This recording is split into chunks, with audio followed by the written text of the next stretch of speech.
wettest in western Scotland. In fact, from mid-morning, that persistent rain already setting in across western Scotland, starting to cloud over with outbreaks of rain moving into Northern Ireland by lunchtime, and some spits and spots of rain across western England as well as Wales. Generally clouding over through the Midlands, the south and southeast, but staying dry here and relatively warm, 21, 22 Celsius or so, where further north and northwest it's going to feel decidedly cool as the wind picks up and the rain sets in. And in fact, it's going to turn even wetter and windier into the evening, with the most persistent and heaviest rain arriving by this stage. And as you can see, a marked contrast between western Scotland, where it's going to be thoroughly soggy, and eastern Scotland, where we've got some good rain shadow and so much drier here. Northern Ireland seeing outbreaks of rain as well, but we're also going to see some very wet weather arriving into Cumbria and southwest Scotland by this stage. Wales, some light showers, but the south and southeast of England mostly dry. Now, overnight, that heavy rain continues to mount up across the hills of western Scotland, widely 50 millimetres or so, and for some of the wettest spots, Mull, Skye, West Highland, Argyll, especially over higher ground, there's the risk of 100 to 150 millimetres. That could cause some localised flooding, so a rain warning in force. Very wet as we start the day across the northwest, and increasingly windy as well. 50 to 60 mile-per-hour wind gusts moving through western Scotland and then into the Irish Sea coastal area, as well as gales over western and northern hills. So very unsettled, much less unsettled for the southeast, where still Thursday morning staying dry with some sunshine early on, although some light rain will move south by the end of the day. Not much at all. It tends to fizzle out by this stage. Showers returning to the northwest, much cooler later on. That warm feeling inside from Boxed Boilers, sponsors of weather on GB News.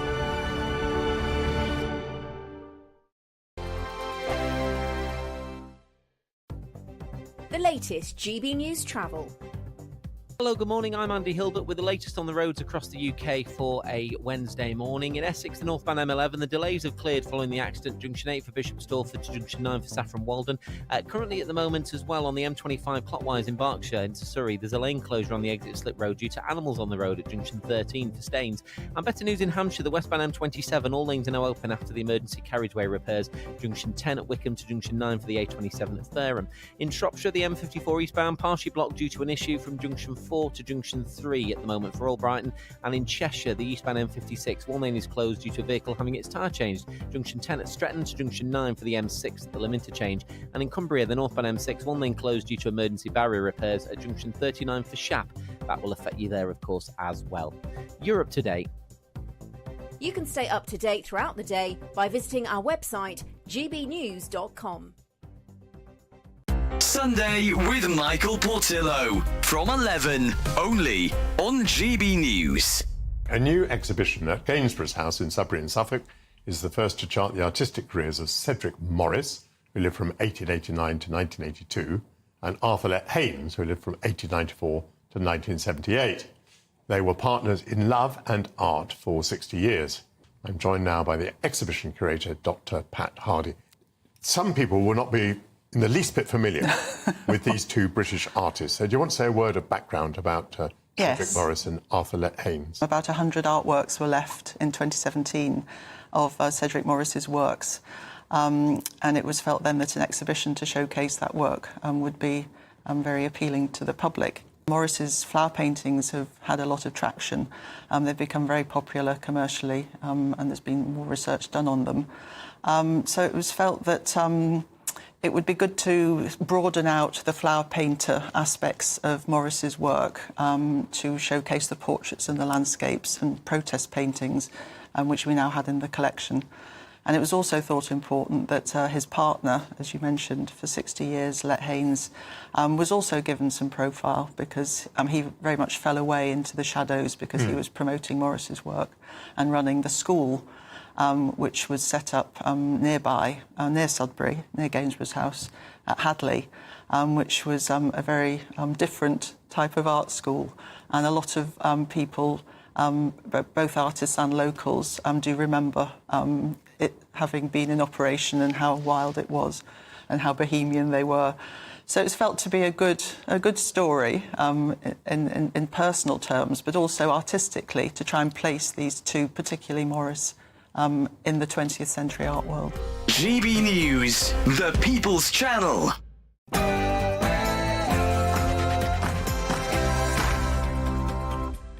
Very good morning, 9:30 on Wednesday the 21st of August, live across the UK. This is Britain's Newsroom with me, Bev Turner, and Dawn Neeson here for Andrew Pierce. Indeed.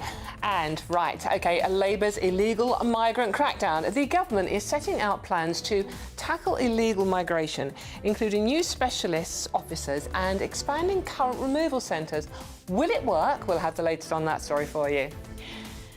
And people are still hoping for a miracle. Divers begin day 3 of the search for the capsized super yacht, with 6 people still missing. Tech tycoon Mike Lynch is one of those. His former business partner, David Tabizel, spoke to GB News yesterday.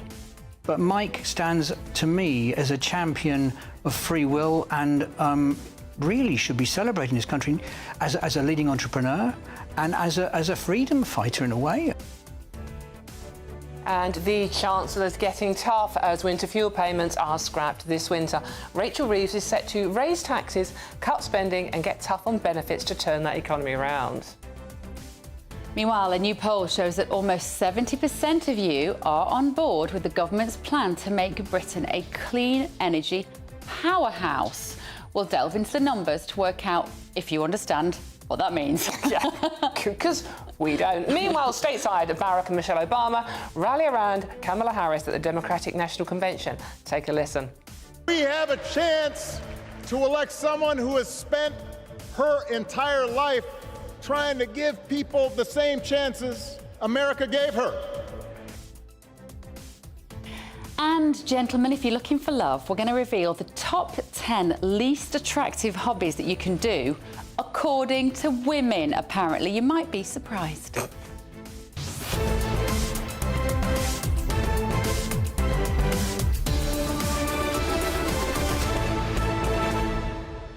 Breathing, I wonder, Bev, because sometimes that can be slightly irritating. That's when you know the relationship is over. Yes, OK. But this isn't about what we think, it's about what you think. So send your views and post your comments by visiting, really simple, gbnews.com/your say.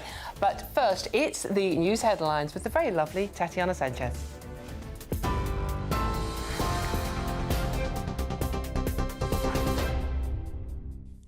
Bev, Dawn, thank you very much and good morning. The top stories: the search for 6 people that rescuers fear are trapped inside a luxury yacht that sank in a storm off the coast of Sicily has now entered its 3rd day. An expert says rescue teams could be listening out for a timed banging noise. The maritime diving and wreckage expert also warned the teams would face a big choice between salvaging the wreck or rescuing bodies as their efforts intensify. The Italian Coast Guard hasn't ruled out the possibility that those missing, including technology tycoon Mike Lynch and his 18-year-old daughter Hannah, may still be alive, with experts suggesting air pockets could have formed as the yacht sank.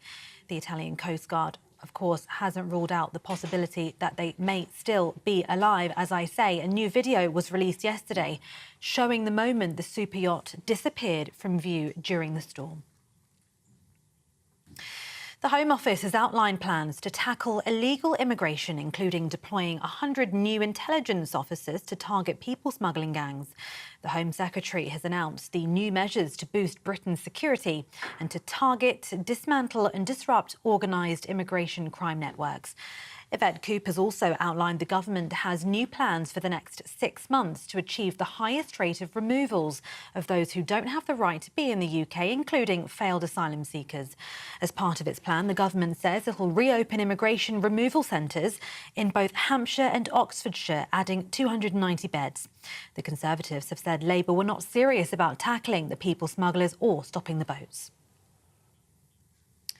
Official figures show the rising cost of public services and benefits caused the government borrowing last month to surge on the year before.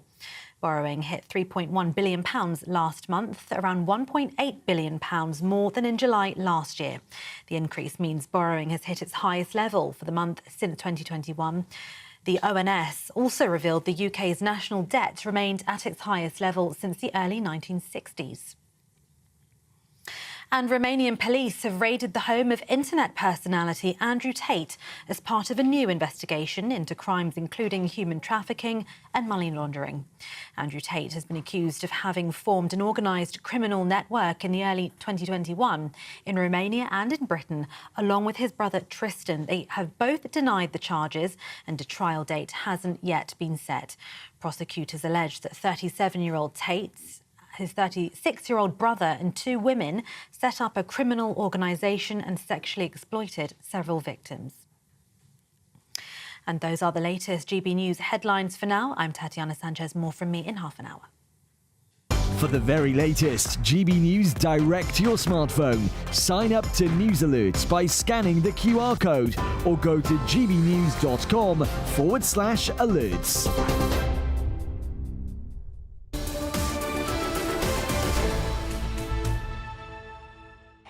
Good morning, this is Britain's Newsroom, live across the UK on GB News with me, Bev Turner, and Dawn Newsom, who is here while Andrew Pierce takes a well-earned holiday. Indeed, and we've done that. If you missed yesterday's show, we both turned up looking like Virgin Air hostesses. Today we're in completely different colours, but blue and green should never be seen except as a sign of madness, Bev. Well, that could be the sign of things to come, couldn't it, this morning? Right, we're talking about Yvette Cooper's plans. OK, she's come out swinging on immigration. She claims that the government are going to deport 14,000 migrants by the end of 2024. She's setting out new measures today to crack down on illegal migration and, as she says, smash those criminal gangs. But the problem, Bev, with this, right, is that the immigration centres that is part of this plan where they're going to house all the migrants, get them out of the hotels, save us all money, sounds brilliant.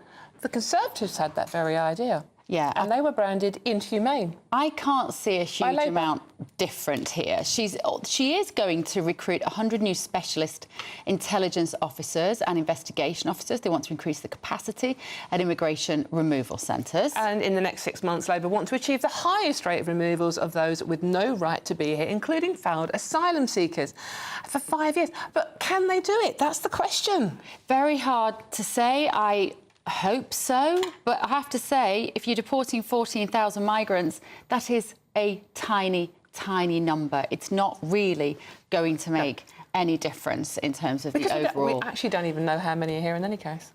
Correct, and really, I think also most people, I think, if you ask them, would say that their concerns about the changing landscape and their high streets and perhaps increasing crime, etc., would be because actually about legal migration as much as it is illegal migration. If we've got net 750,000 a year, sending away 14,000 people who shouldn't be here, is that really going to make a difference to you? Let us know. gbnews.com/your say.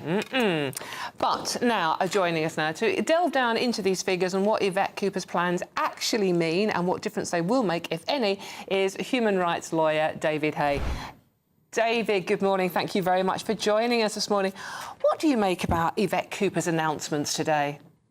Good morning to you both. I think, as you said, it sounds very familiar, doesn't it? And she's certainly saying the right things.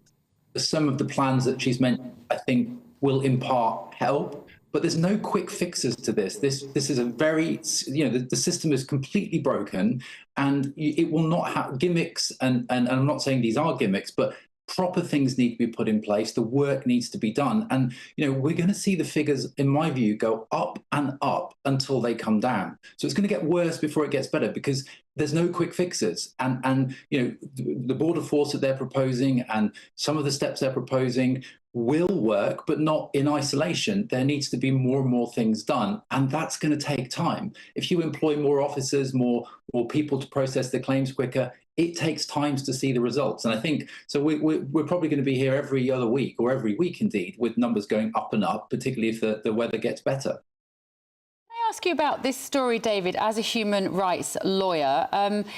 A knife-wielding asylum seeker, tragically, luckily he didn't lose his life, but he stabbed his solicitor, Mohammed Shoaib. He came to the office, so doing the job that you do, David, and his client stabbed him. He had he's gone now, he already had 11 previous convictions. He's gone back to prison now. And when he was in court, he said that he was accused of attempted murder, that actually on the boat over he'd lost his wife and his child had both drowned in one of those inflatable boats, and so he has now gone to get 11 years in prison for this. In your experience, when you're dealing with people who have been through such horrendous and traumatic experiences, does it affect them in a way that can make them dangerous to be around? I think the short answer, I think, is yes. I mean, it obviously depends on each particular person, each client that you see. But, you know, when people come to the legal world, you know, when people come to solicitors, you know, in general, they've gone through a harrowing experience or are looking at a harrowing experience coming up. And these are experiences, obviously, people coming across the channel, whatever reason they're coming for, that is an extremely harrowing, terrifying experience. And so that is going to have serious impacts on them in terms of, I think, not just physical health, but obviously mental health. And this is one area of that. But also, I think you've got to remember that there isn't a balance and check on the type of people that are coming. So there will just be some people coming that you can't blame their health, their mental health for the terrible things they've done. There's other reasons they're doing that. So, you know, you're going to see cases like this, and you'll see more of them. While we've got you here, we're going to get our money's worth this morning.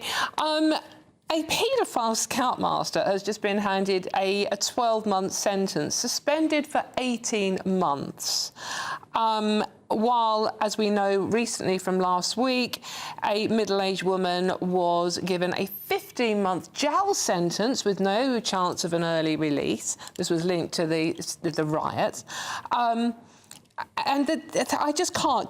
David, can you make it make sense how a paedophile, convicted paedophile, and we're talking about very young children here, gets a suspended 12-month sentences, but one Facebook post gets a middle-aged woman, what she said was stupid, not condoning that, but one Facebook post gets her 15 months in prison straight away with no chance for an early release.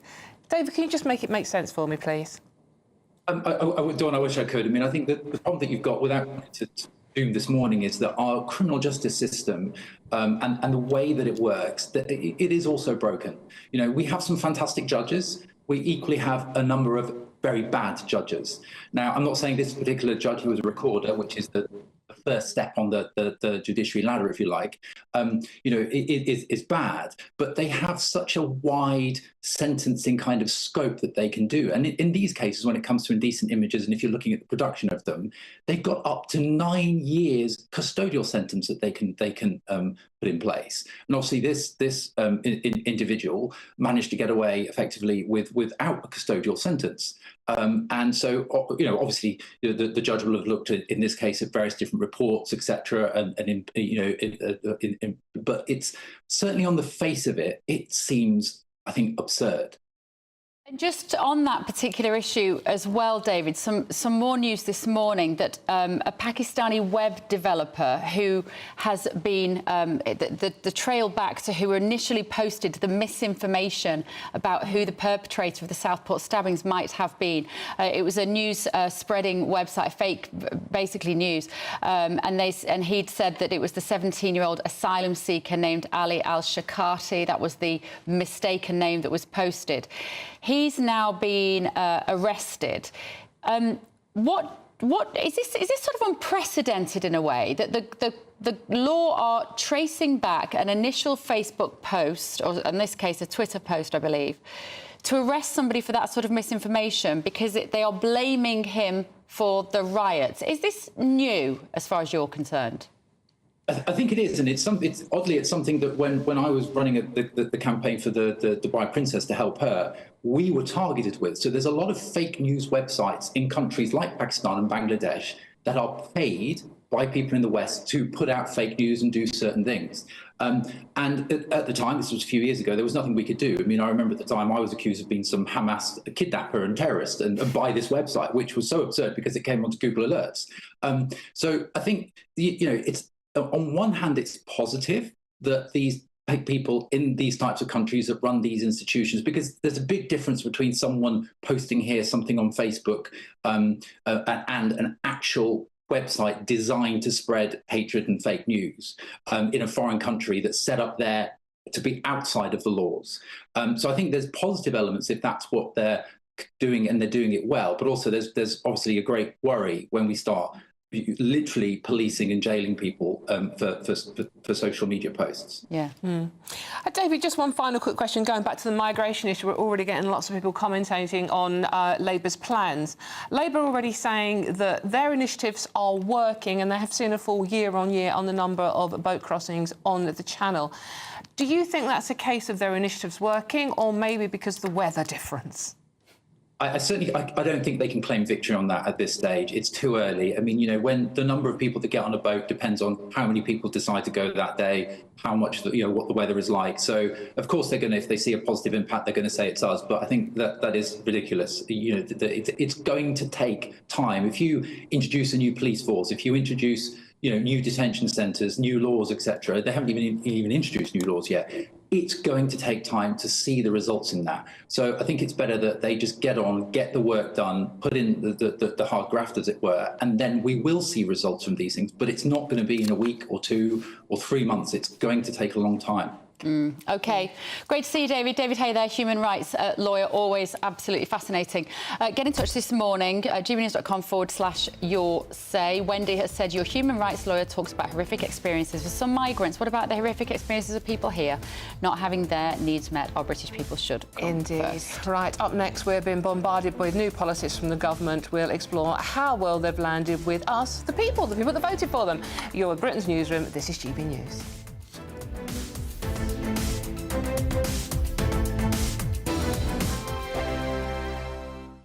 Join me, Camilla Tominey, for a frank and honest discussion with those in power that cuts through the spin and gets to the heart of the issues shaping our nation.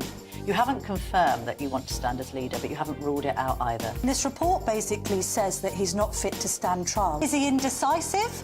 Incompetent? I deliver the dose of reality Westminster needs. That's the Camilla Tominey Show at 9:30 every Sunday on GB News, the People's Channel, Britain's news channel. This is GB News, Britain's news channel. Let's have a look at this story in the Telegraph, Charlie. This is about Anglican Church, the Church of England, dropping the word church in favour of something a bit more modern sounding. Words such as community. Why are we afraid of the word church? Well, that's my question. I mean, you've got to assume that they think it solves some kind of problem. But I think, you know, there are a lot of people who feel very strongly about their particular religious institution, whatever they all have different names, don't they? And if you rename one, do you have to rename all of them? Can we no longer use an individual name for different religions' community buildings? Are you religious? I'm spiritual. You sound like him. No, certainly. Oh, don't get any started on me. Do I believe in a God? Yes. Do I believe in any of the particular gods that are offered to us? Still undecided. I'm like you. I said exactly that. You two are the same. You two are exactly What about you, Anna? Are you particularly religious? Well, I'm not a proper religious. I won't name myself as a religious, but I really do respect religions. And we have bigger problems to think about. Is it a sign of where we're at in this secular society? Yes. That we're moving more and more towards, that the Anglican Church feels that the only way to be relevant is to take away any reference to church going, to being religious? I think if the substance of what you're offering is good, it doesn't matter what it's called. You know, so if people are going to find solace and peace in a place that makes them feel better, they're not going to care too much about what it's called. So I think relabeling it, rebranding it, I don't know, maybe it'll help, maybe it won't, but it's going to certainly upset a lot of people, I should think. And people whose religion is important to them and kind of central to their lives, you can imagine. Absolutely. There's a reason Justin Welby is nicknamed by some quarters the Archbishop of Woke. Maybe this adds fuel to the fire, who knows? GB News, the People's Channel. I'm Patrick Christie's. Every weeknight from 9, I bring you 2 hours of unmissable, explosive debate and headline-grabbing interviews. What impact has that had? We got death threats and the bomb threats on. As time passes, She could have saved Storm. you made my argument for me. My guest and I tackle the issues that really matter, with a sharp take on every story. Went everywhere. Something practical could be done. I can become something different. Patrick Christie's tonight from 9 p.m. only on GB News, Britain's news channel.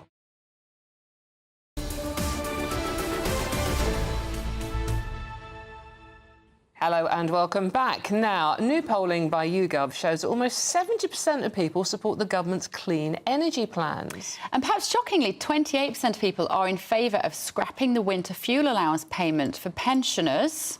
Right, OK, let's discuss this further with political and economic commentator Jamie Jenkins. Hi, Jamie. Good to see you. Yeah. Right, this is a YouGov poll. What do we know about it? Let's start with the green energy policy, the government's Great British Energy, as they're talking about it. This shows overwhelming support from the public for what Labour are trying to do. Yeah, I think, Bev, when you're looking at, you ask questions to the public around clean energy, talks of cheaper bills, it's going to be popular. But I think you've got to look at it in the round in terms of what the government's trying to do. So Keir Starmer's in Wales. He's been here yesterday, he's here today with the Welsh First Minister trying to promote the Great British Energy policy that they've got coming forward. But I think there's a few things. When we talk about perhaps lower bills, some of the decisions of the previous government with the use of Ofgem and introducing the price cap in 2019, that's had a detrimental effect on household bills because it's killed competition in the market. And I think what we've got to remember when we talk about government policy on energy is the reason bills are so high in the first place is successive governments over the past 40 years have killed off what we've seen, this big shift towards renewable energy. We've killed off a lot of our coal power-fired stations, and we've relied more on importing energy from abroad. And that's a key part of why we've got this lack of energy security. So I think on the whole, when you ask the public, is it a good thing to have more domestic production? I think so. The key question, guys, is will wind and solar be a solution to all of that? If you look in countries like Norway, they rely on hydropower, which is using reservoirs, which work when the sun isn't shining and the wind's not blowing. I think we're putting probably too much reliance on solar and wind in our energy mix when you've got the likes of China increasing their energy security by using more coal. Maybe using Norway as a comparison as to how this might work. It's a completely different country. It's a much smaller population. It's got a huge coastline, vast amounts of space, and they build new reservoirs, none of which we have in this country. No, totally. And I think, like I say, they're putting a lot more reliance on the wind and the solar. And we do know that when we've had wind droughts in the UK in recent years where there's not enough wind blowing. Obviously during the evening there's no energy being produced. We need less energy during the evening, so that's one of the benefits there. But what happens then is when you've got a wind drought, you have to rely on pumping more gas into the system. So we're not hearing enough from the Labour government around nuclear energy, but as you know, it takes time for nuclear to come on board. And again, decisions by previous governments, we had Nick Clegg, when he was in partnership with David Cameron, opposing nuclear energy, which would be online now. So governments have got to act to sort this out. But I think, the reliance on just using solar and wind to fix our problem is probably a bit short-sighted. I'd be more interested if someone had asked the question of what percentage of people polled actually understood what this green energy, Great British Energy company was actually meant. I must confess, I keep asking government ministers whenever we have them on the channel, what does it actually mean? And they're very, very vague. Yeah, and the thing is, we've already got companies in the UK who are increasing their reliance on using renewable energy. And I say, nobody disagrees that renewable energy is a bad thing. Of course, it's a good thing. But is it going to reduce the bills that we say there's going to be? The bills would be lower now if we hadn't had previous governments blowing up our coal power stations. Now, we need to move away from that in the long term. But when countries like China or India are increasing their use, it's, we contribute very small amounts to the overall worldwide CO2 emissions. So you've got to have a very balanced energy mix. And where's nuclear in this discussion? OK. All right. Thank you, Jamie. Good to see. Do we want to ask him about the pensioners as well? Can we ask you about this, Jamie, about the fact that of course. There was 28% of people in this country are in favour of scrapping the winter fuel allowance payment for pensioners? Yeah, well, I think when you do a poll across the broad population, obviously many of the people across the population don't get that benefit overall. So they'll be looking at it, and you get the headlines when you have very rich millionaire pensioners getting the winter fuel allowance, so we should scrap that. But I think what I don't sit nice with me is that we're scrapping the winter fuel allowance when politicians in Parliament get allowances for second homes in terms of fuel as well. So, there's a bit of double standards there. So it's not very surprising much so. that some people don't, Yeah. kind of will be out of the scrap. Not surprising. And a subsidised bar, Jamie, at the House of Commons. Good to see you, as always. We are going to take a very quick break, but still to come, whether you play video games or you're a bird watcher, we'll tell you if that will affect your chances of finding yourself a girlfriend. Bye-bye. A brighter outlook with Box Solar, sponsors of weather on GB News. Hello, a very good morning to you. Time for the latest forecast from the Met Office for GB News. Fine at first today for many of us, but it is going to turn increasingly wet from the west, wettest in western Scotland. In fact, from mid-morning, that persistent rain already setting in across western Scotland, starting to cloud over with outbreaks of rain moving into Northern Ireland by lunchtime and some spits and spots of rain across western England as well as Wales. Generally clouding over through the Midlands, the south and southeast, but staying dry here and relatively warm, 21, 22 Celsius or so, where further north and northwest, it's going to feel decidedly cool as the wind picks up and the rain sets in. And in fact, it's going to turn even wetter and windier into the evening, with the most persistent and heaviest rain arriving by this stage. And as you can see, a marked contrast between western Scotland, where it's going to be thoroughly soggy, and eastern Scotland, where we've got some good rain shadow and so much drier here. Northern Ireland seeing outbreaks of rain as well, but we're also going to see some very wet weather arriving into Cumbria and southwest Scotland by this stage. Wales, some light showers, but the south and southeast of England mostly dry. Now, overnight, that heavy rain continues to mount up across the hills of western Scotland, widely 50 millimetres or so, and for some of the wettest spots, Mull, Skye, West Highland, Argyll, especially over higher ground, there's the risk of 100 to 150 millimetres. That could cause some localised flooding, so a rain warning in force. Very wet as we start the day across the northwest, and increasingly windy as well. 50 to 60 mile-per-hour wind gusts moving through western Scotland and then into the Irish Sea coastal area, as well as gales over western and northern hills. So very unsettled, much less unsettled for the southeast, where still Thursday morning staying dry with some sunshine early on, although some light rain will move south by the end of the day. Not much at all. It tends to fizzle out by this stage. Showers returning to the northwest, much cooler later on. That warm feeling inside from Boxed Boilers, sponsors of weather on GB News.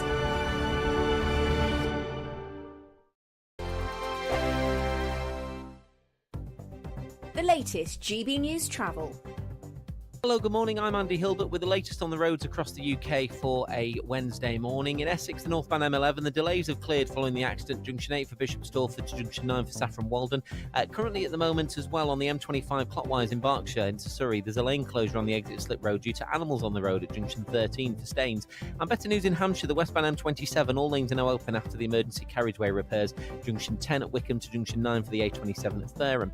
In Shropshire, the M54 eastbound partially blocked due to an issue from Junction 4 to Junction 3 at the moment for Albrighton, and in Cheshire the eastbound M56 one lane is closed due to a vehicle having its tyre changed. Junction 10 at Stretton to Junction 9 for the M6 at the Lim interchange, and in Cumbria the northbound M6 one lane closed due to emergency barrier repairs at Junction 39 for Shap. That will affect you there of course as well. Europe Today. You can stay up to date throughout the day by visiting our website gbnews.com. Don't miss out on your chance to win a whopping £30,000 in tax-free cash to spend however you like. It's extra cash that could really make a difference to your coming year. You could find yourself on that holiday you've always wanted to take, buy that treat that always seemed out of reach, or just send some of those day-to-day financial stresses packing. £30,000 could be yours, but time is ticking. For another chance to win £30,000 in tax-free cash, text CASH to 63232. Text costs £2 plus one standard network rate message. You can enter online at gbnews.com/win. Entries cost £2, or post your name and number to GB07 PO Box 8690 Derby DE1 9TT. UK only. Entrants must be 18 or over. Lines close at 5 p.m. on the 30th of August. Please check the closing time if listening or watching on demand. Good luck. If you want your news to be straight talking, this is the nightmare for the Conservatives again. Down to earth. It's not just Nottingham where this is happening, is it? And most importantly, honest. Hard-working, middle-class taxpayers, they'll get their book thrown at them. Then catch me, Martin Daubney, Monday to Friday, 3 till 6 p.m. on GB News, Britain's news channel. Join me, Nana Akwe, for an informative, interactive news programme with a difference. It's fun. It's true. You're not wrong. No one will be cancelled. Lovely. Join me from 3 p.m. every weekend, only on GB News, Britain's news channel. We're proud to be GB News, the People's Channel. And as you know, we always love to hear your views. Now, there's a new way of getting in touch with us at gbnews.com/yoursay. By commenting, you can be part of a live conversation and join our GB News community. You can even talk to me, Bev Turner, or any of the members of the GB News family.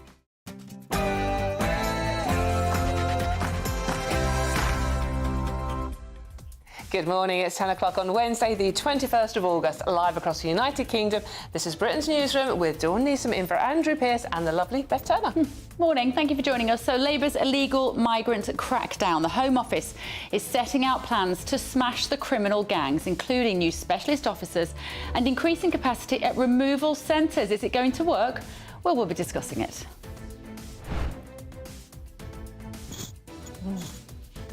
Oh, hoping for a miracle. I was watching those pictures, they're amazing, aren't they? Divers begin day 3 of the search of the capsized super yacht with 6 people still missing. Tech tycoon Mike Lynch is one of those. His former business partner, David Tabizel, spoke to GB News. But Mike stands, to me, as a champion of free will and really should be celebrating this country as a leading entrepreneur and as a freedom fighter in a way. I'm here live in Sicily as rescue crews enter their 3rd day trying to find those 6 missing people as the rescue operation quickly turns to a recovery mission. And what a night for the Democrats. In America, Barack and Michelle Obama rallied around Kamala Harris at the Democratic National Convention. Here it is. We have a chance to elect someone who has spent her entire life trying to give people the same chances America gave her. Heavy lifting, thousands of animals prepared. I love this story. Thousands of animals prepared to jump on the scales at Whipsnade Zoo for its annual weigh-in today. Will Hollis is there for us. We've got aardvarks, we've got bears, and we've got giraffes, all stepping onto the scale at the UK's largest zoo.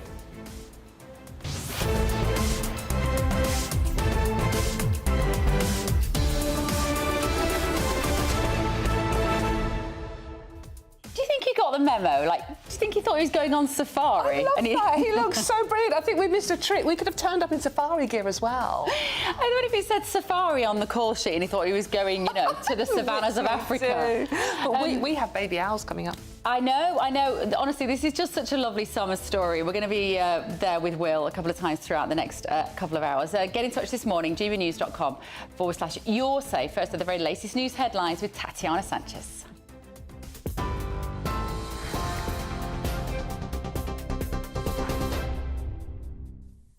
Bev Turner, thank you and good morning. The top stories. The search for 6 people that rescuers fear are trapped inside a luxury yacht that sank in a storm off the coast of Sicily has now entered its 3rd day. An expert says rescue teams could be listening out for a timed banging noise. The maritime diving and wreckage expert also warned the teams would face a big choice between salvaging the wreck or rescuing bodies as their efforts intensify. The Italian Coast Guard hasn't ruled out the possibility that those missing, including technology tycoon Mike Lynch and his 18-year-old daughter Hannah, may still be alive, with experts suggesting air pockets could have formed as the yacht sank. New video was released yesterday showing the moment the super yacht disappeared from view during the storm. Mike Lynch's friend and former business partner David Tabizel says Mike has the strength to survive. If there's any chance of him surviving this, he has the strength to do this. And I hope that we aren't talking the past tense. He is a remarkable man. And if you've had the blessing and the honour to have worked with him or known him, he's a force of nature and somebody who I think will become a business and intellectual and scientific legend in the decades to come. The Home Office has outlined plans to tackle illegal immigration, including deploying 100 new intelligence officers to target people smuggling gangs. The Home Secretary has announced the new measures to boost Britain's security and to target, dismantle and disrupt organised immigration crime networks.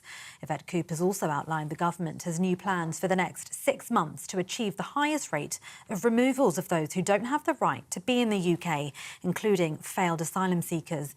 As part of its plan, the government says it'll reopen immigration removal centres in Hampshire and Oxfordshire, adding 290 beds. The Conservatives have said Labour were not serious about tackling the people smugglers or stopping the boats. But Home Office Minister Seema Malhotra says it's important to tighten the country's border security. We need to see this action taken working alongside Europol and our international partners so that we can see this action being taken that's having then an impact on what we're seeing on our borders. But it's also really important that we see enforcement, and that's why we're increasing as well over the next 6 months a surge in returns, because it's really important that those who have no right to stay are also removed from our country. And just in the last 6 weeks alone, we've seen 9 return flights, including our largest ever charter return flight, with over 200 people returned to their country of origin who have had no right to stay. Official figures show the rising cost of public services and benefits caused government borrowing last month to surge on the year before. Borrowing, the difference between spending and tax income, hit £3.1 billion last month, around £1.8 billion more than in July last year. The increase means borrowing has hit its highest level for the month since 2021. The Office for National Statistics also revealed the UK's national debt remained at its highest level since the early 1960s. In other news, drones can be safely used to deliver urgent blood stocks between hospitals. That is according to a new research project. Researchers from NHS Blood and Transplant wanted to see whether a component of blood can be delivered using drones without compromising its quality. They sent identical stocks via road and air to assess any impact. Overall, 10 blood packs were sent on 10 journeys, 5 by land and 5 through the air. And the results showed that drone delivery did not influence the blood's quality or longevity.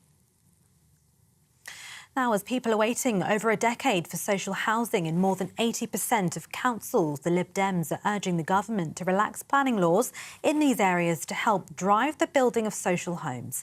The party says councils should be able to buy land to build on at cheaper rates. They're calling on the government to support local authorities who currently have to pay higher rates for land to build on. Councils have to buy land for their hope value instead of their current value, preventing social homes from being built on available land. Housing spokesperson for the Liberal Democrats, Helen Morgan, told GB News that every government that's promised to build housing at scale has failed. We haven't built housing at scale since the 1950s, and that's why we've got, millions of people, 1.2 million people on social housing waiting lists, families that will have inappropriate housing. They're living in, 7 people in a 2-bedroomed house is one case that I'm trying to deal with at the moment. We need to recognise that young people need somewhere to live. And I think that immigration is a factor, but it's not the primary driver. We have just failed to build housing for the modern generation. And Romanian police have raided the home of internet personality Andrew Tate as part of a new investigation into crimes including human trafficking and money laundering. Andrew Tate has been accused of having formed an organised criminal network in early 2021 in Romania and Britain, along with his brother Tristan. They've denied the charges and a trial date hasn't yet been set. Prosecutors allege that 37-year-old Tate, his 36-year-old brother and 2 women set up a criminal organisation and sexually exploited several victims. And those are the latest GB News headlines for now. I'm Tatiana Sanchez. More from me in half an hour. For the very latest GB News direct to your smartphone, sign up to News Alerts by scanning the QR code or go to gbnews.com/alerts.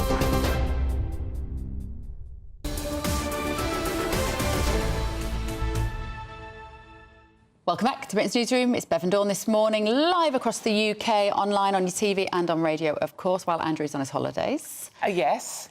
In his, what was the image you painted for me yesterday? Speedos. On a beach and his budgie smugglers. Thank you very much. Yes. You've been getting in touch at home. We've been talking about, we were saying earlier about the fact that this YouGov poll was suggesting that 70% of you at home are on board with the government's green energy plans.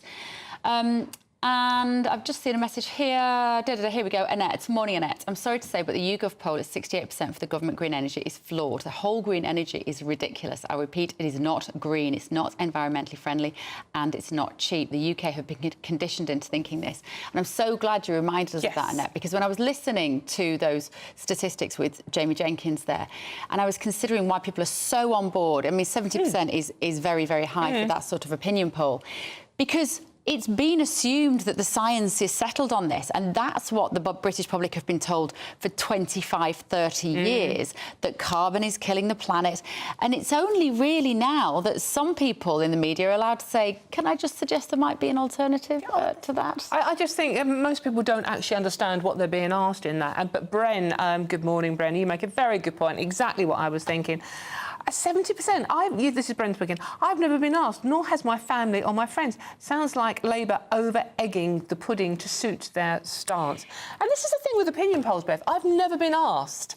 I have. I haven't. Do you know why though? Because I go on the YouGov site and I sign on for the emails. Right. And then you can then be included in some of that research. So it will send you an email saying, would you like to comment on this? And I go, yes, I would. But that's not a comparative sample then, is it? Because you're asking people that have actively signed up to comment. Yeah. You're not asking ordinary people out there. If someone asked me that question, I go, I don't understand the policy, explain it to me. No politician ever does. Sometimes, I guess there must also be ways in which the polling is determined with different groups as well, depending on who, often, not with YouGov, but often people are paying, obviously, for polls. They want a certain result to be found.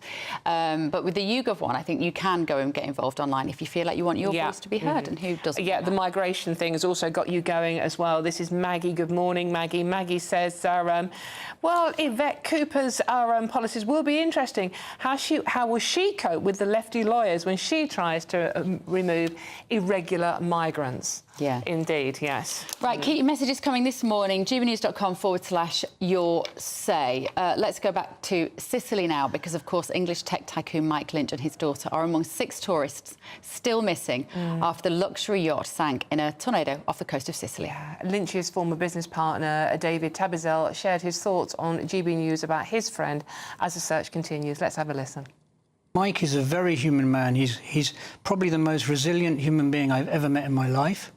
I've never heard him tell a lie. I think he has an incisive personality. If anyone could still exist in these terrible physical circumstances, if there is an air pocket, he'd have found it. So let's just keep our fingers crossed. First of all, I don't want to talk about him in the past tense. So there's a lot of injustice in the world, there always has been.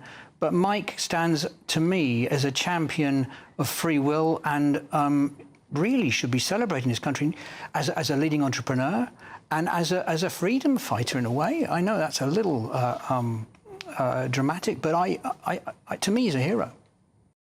And I think probably to a lot of us, he would be a hero. That was David Tabizel there, who set up the company Autonomy with Mike Lynch many, many years ago. Divers are now searching the waters for a 3rd day. Italian officials are beginning to investigate what exactly might have led to the sinking. So let's cross over to Porticello, Sicily, where GB News reporter Adam Cherry joins us live to bring us up to date on the story. Adam, hi, good to see you. Well, the weather looks lovely where you are at the moment, but obviously that wasn't the case a few nights ago when this awful thing happened. Can you bring us up to speed on what is actually happening over in Italy at the moment? Yeah, so the authorities are back on the waters. There's 5 boats. There's a search and rescue helicopter which circles the area every hour or so. That was the same yesterday. They're using specialist cave diving equipment and cave divers to go down and reach the vessel, which is about 50 metres below the surface, which really isn't that far. It's also not far from the shore, which makes all this particularly cruel. The investigation into why this might have happened is now focusing on this theory that the hatches and windows of the boat were left open, and that may have allowed a large wave to sweep into the vessel and sink it incredibly quickly. And that would explain why other vessels in the area didn't sink. They had their hatches all closed up, and this was the only one. So that's the latest information we have at this time. Still 6 people missing, 15 rescued, although they were rescued very quickly, and several of them have already been discharged from hospital, which is the one small piece of good news, although time is obviously ticking for those who are still missing. Adam, is there a sense of urgency now amongst the crew? Because we're talking about this as a search and rescue mission, the possibility of there being air pockets retained in this vast vessel, which perhaps the passengers might have found. It's a slight hope that that's happened. But, of course, they're also dealing with the temperatures that far down in the sea, which is not going to be warm. What's the mood like there? I imagine growing more despondent by the minute. Yeah, it is turning more into a recovery mission. They're debating whether to lift the whole vessel up as it is and lift the hull up as it is and retain its structure, or to enter and potentially find the bodies in their cabins. Now, at the moment, they're sticking just exploring outside. They don't want to tamper with the vessel directly at this stage, finding it very difficult to see into it. But that is a discussion that's ongoing, and that may change very soon, because this is now the 3rd day of this operation. And of course, with every hour that goes by, this becomes more and more of a pessimistic situation. Okay. Yeah, thank you. That's Adam Cherry live in Sicily for us with that horrific situation where the search goes on for the 6 missing people still. That interview, if you didn't see it on Jubes last night at 6 o'clock with Mike Lynch's former business partner, dig it out on our app, because it was absolutely fascinating hearing what a man Mike Lynch is, and also the fact that he'd fought for 10 to 15 years to clear his name in this financial case in the federal court with an 0.5% chance of winning.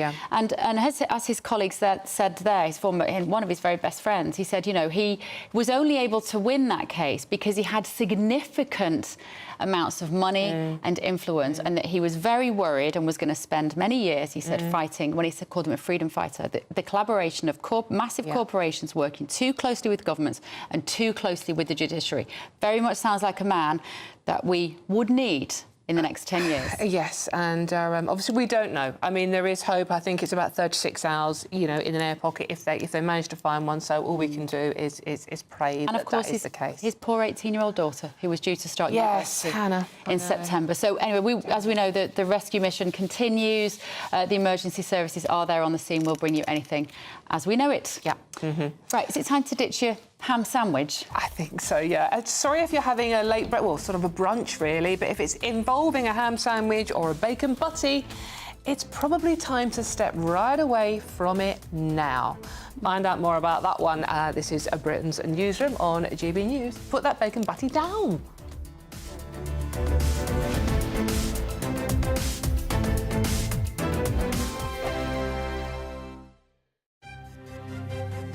GB News Breakfast, every day from 6 a.m. Prince Harry also revealed that he wouldn't bring his wife Meghan Markle back to the UK over safety concerns. Let's talk to royal correspondent Michael Cole. Good morning, Stephen. Good morning, Ellie. I mean, they live in California. I'm not sure what the murder rate is there, but that's a more dangerous place than Britain's at any time of the day. And of course, he compromised his own safety when he said in his book, Spare, his autobiography, which was Ghost Britain, that he'd personally killed 25 Taliban when he was serving with the British Army in Afghanistan. Well, that painted a target for life on the back of himself and his family, which was a very unwise thing for him to do. The other thing which struck me, it was that he invoked the name of the late Queen, saying that he'd had several conversations with his grandmother, and she'd been very, very supportive in his battle. He sees himself, and it's a word he's used, as a dragon slayer against the popular press, the tabloid press, and he's continuing with that. Of course, his brother, Prince William, has settled, but also in the programme was Hugh Grant. Now, Hugh Grant also has settled, as indeed did I, when I received an apology from News Group I believe in a free and unfettered press. Newspapers are having a bad time at the moment, losing circulation, losing advertising. Young people don't read newspapers. And so I felt that the right thing to do was to settle. I didn't want to take punitive action against newspapers. GB News, the People's Channel. I'm Stephen Dixon, and thanks for joining us on GB News, Britain's news channel. Hi there, I'm Michelle Dewberry, and I'm going to take a second to tell you all about my show, Dubes & Co. We start off with the issues of the day. We then bring in both sides of the argument. We get rid of the disrespect. And then you throw me into the mix. And trust me, I'll tell it exactly how it is. And then, of course, the magic ingredient, you at home. We mix it all together, and what have we got? In my opinion, the best debate show in town. Monday to Friday, 6 till 7 on GB News, Britain's news channel. I'm Tom Harwood. This is GB News, Britain's news channel.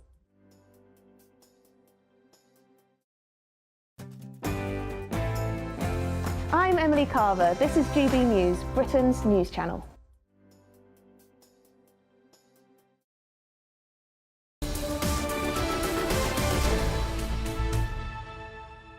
Hello, welcome back. It's 10:20. Oh, gosh, you've already heard them. This is Britain's Newsroom with me, Dawn Neeson, and Bev Turner in for... Oh, I'm in for Andrew Pearce. She's Bev Turner. She's always here. We're getting discombobulated. It's really easy to do because we have Mike Parry in the house and Stephen Pound joining him. And these two are a lethal combination. They've already started nattering, and they're meant to be talking about the news stories. Right, Mike, Yeah. let's talk about Mike Lynch, because I'm now regretting the fact that I wasn't more aware of who this guy was. We want to talk about him in the present tense, obviously. We're considering this a rescue mission. There's a very small possibility that he could be alive. Yes. You are familiar with it? Oh, absolutely. I followed his case in America, you know, avidly, because this guy is so brave. Now, behind it all was an alleged business scandal, which has been proved not to have been a business scandal. He sold his company to an American company for $11 billion. And once they'd got the company, they looked at it and they thought it's not as good as we thought, so they accused him of fraud. He ends up in a year-long trial. 10 years? Well, no, it was 13 years altogether, the whole case. But he ended up being extradited to America. He was under house arrest for a year in San Francisco in a case where his lawyers told him, you've got a 97% chance of being prosecuted here, so if I was you, I would take a plea bargain like most people do in America. He said no. He had a 3% chance of getting off it, but he believed in himself so strongly he got off it. It's an amazing result he got. To have the courage to say, I think I'm innocent, I'm going to get off. If he didn't, he'd have spent 25 years in an American jail. He's an amazing man. Given that his co-defendant died on Saturday being hit by a car while out front, you can totally understand why there are theories about the fact that there might be some malfeasance going on. You can. Interestingly, what he was actually accused of doing was artificially increasing and overestimating the value of his assets, which is exactly what Trump was accused of doing. Exactly the same thing. But he was obviously fairly confident. But as Mike says, you had a 97% chance of a conviction. Yes. But the other thing about this, he's an extraordinarily interesting man. He really is, and you're quite right, let's talk about him in the present tense. He is a complete self-made man who is actually a very, very talented mathematician. Nobody did him any favours. He got a scholarship, and he's somehow...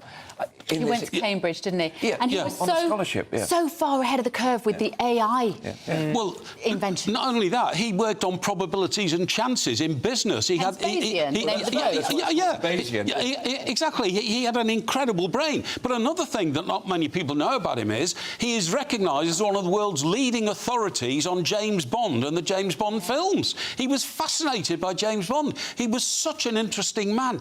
And I mean, what is the coincidence factor that he gets off this after 13 years and 2 weeks later an act of God strikes him down. Very Sicilian, isn't it, actually? Yeah. Within 3 days of his co-defence. Yeah. Can I just say, sorry, that about 20 years ago when I was in America, I did a story like this in the Bermuda Triangle. What happened was, it was one of the tall ship's boats. I was talking to Stephen about it, and it was staffed by people from the Duke of Edinburgh. So 100-mile-an-hour wind came up behind the boat just off Bermuda and sunk it within 60 seconds. It tipped the boat forward. And, no survivors, nobody was ever found, but it was a very similar story to this. And what I'm saying is the danger of high-masted boats, I think, should not be underestimated. It's funny, because I've spoken to a couple of people this week off the back of this who are very experienced in this world of working on these sorts of luxury boats. And both of them had said to me, this has to have an element of human error. A boat like that will not be just taken down. They'd said initially a couple of days ago that hatches might have been left open because it was very hot. And indeed, that was one of the speculation this morning. A lot of people who know, much more than I do about this reckon it could be what we call anchor drag. It's where you actually drop when you just drop the anchor, because don't forget they couldn't come into the, was it Porticello, the harbour there, because the ship was too big. Yeah, so the idea is that if you drop the anchor, and unfortunately you're just relying on it catching on the sand at the base, and what it looks like in this case is the wind actually unshipped the anchor, and she just drifted into the situation that we know about. OK, I'll move on to another story that you've selected from the Telegraph here, and one that's getting our viewers and our listeners really riled up about at the moment. It's Yvette Cooper and Labour pledging to detain more illegal migrants and smash those gangs. We've heard it a million times. What do you make of this one? I just find it absolutely amazing. I mean, Starmer wanted to do a deal that meant more people could come here if he sent a few people back. And now, Yvette Cooper, suddenly out of the blue, don't worry, I'm going to round up 14,000 and I'm going to return them. She doesn't say where she's going to return them to or how she's going to find them because they've escaped into the black economy. So I honestly think it's a lot of hot air. And, I'm going to appoint another 100 people to the Border Control Command. I'm sorry, I think it's piffle. Hang on a second. She's actually talking about appointing, having 3 more immigration detention centres and actually processing Stephen, people. before you carry on with that, these were the very same detention centres that the Conservatives suggested, and Labour threw up their hands in horror. No, they weren't. They called them inhumane and immoral. No, they're talking about the Bibi Stockholm. No, they were talking about these detention centres, the very same detention centres. Well, I'm sorry. I mean, so the ones that are on an ex-military basis are certainly not. I mean, they're actually pretty decent accommodation. But look, the key thing here is you've got something like 100,000 people, and Mike says nobody knows who they are, where they are, or what their status is. Now, as far as I'm concerned, some of them will probably have a right to claim asylum in this country, and I'd like to see them processed, legitimate, and paying tax. Others, if they're scroats, then they've got to be shipped out of here. Now, you're right. Your point you're about to make is that they can't go back to Iran or Afghanistan, or So the idea is that what do we do with them? Do we ship them out to a third country like the Italians have done with Albania? I don't know. But all I do know is that once you actually start processing these cases, then you can get a proper grip on the situation. At the moment, it's chaos. It's always a risk for politicians, particularly the Home Secretary, Don't make promises. To start putting figures on things. Exactly.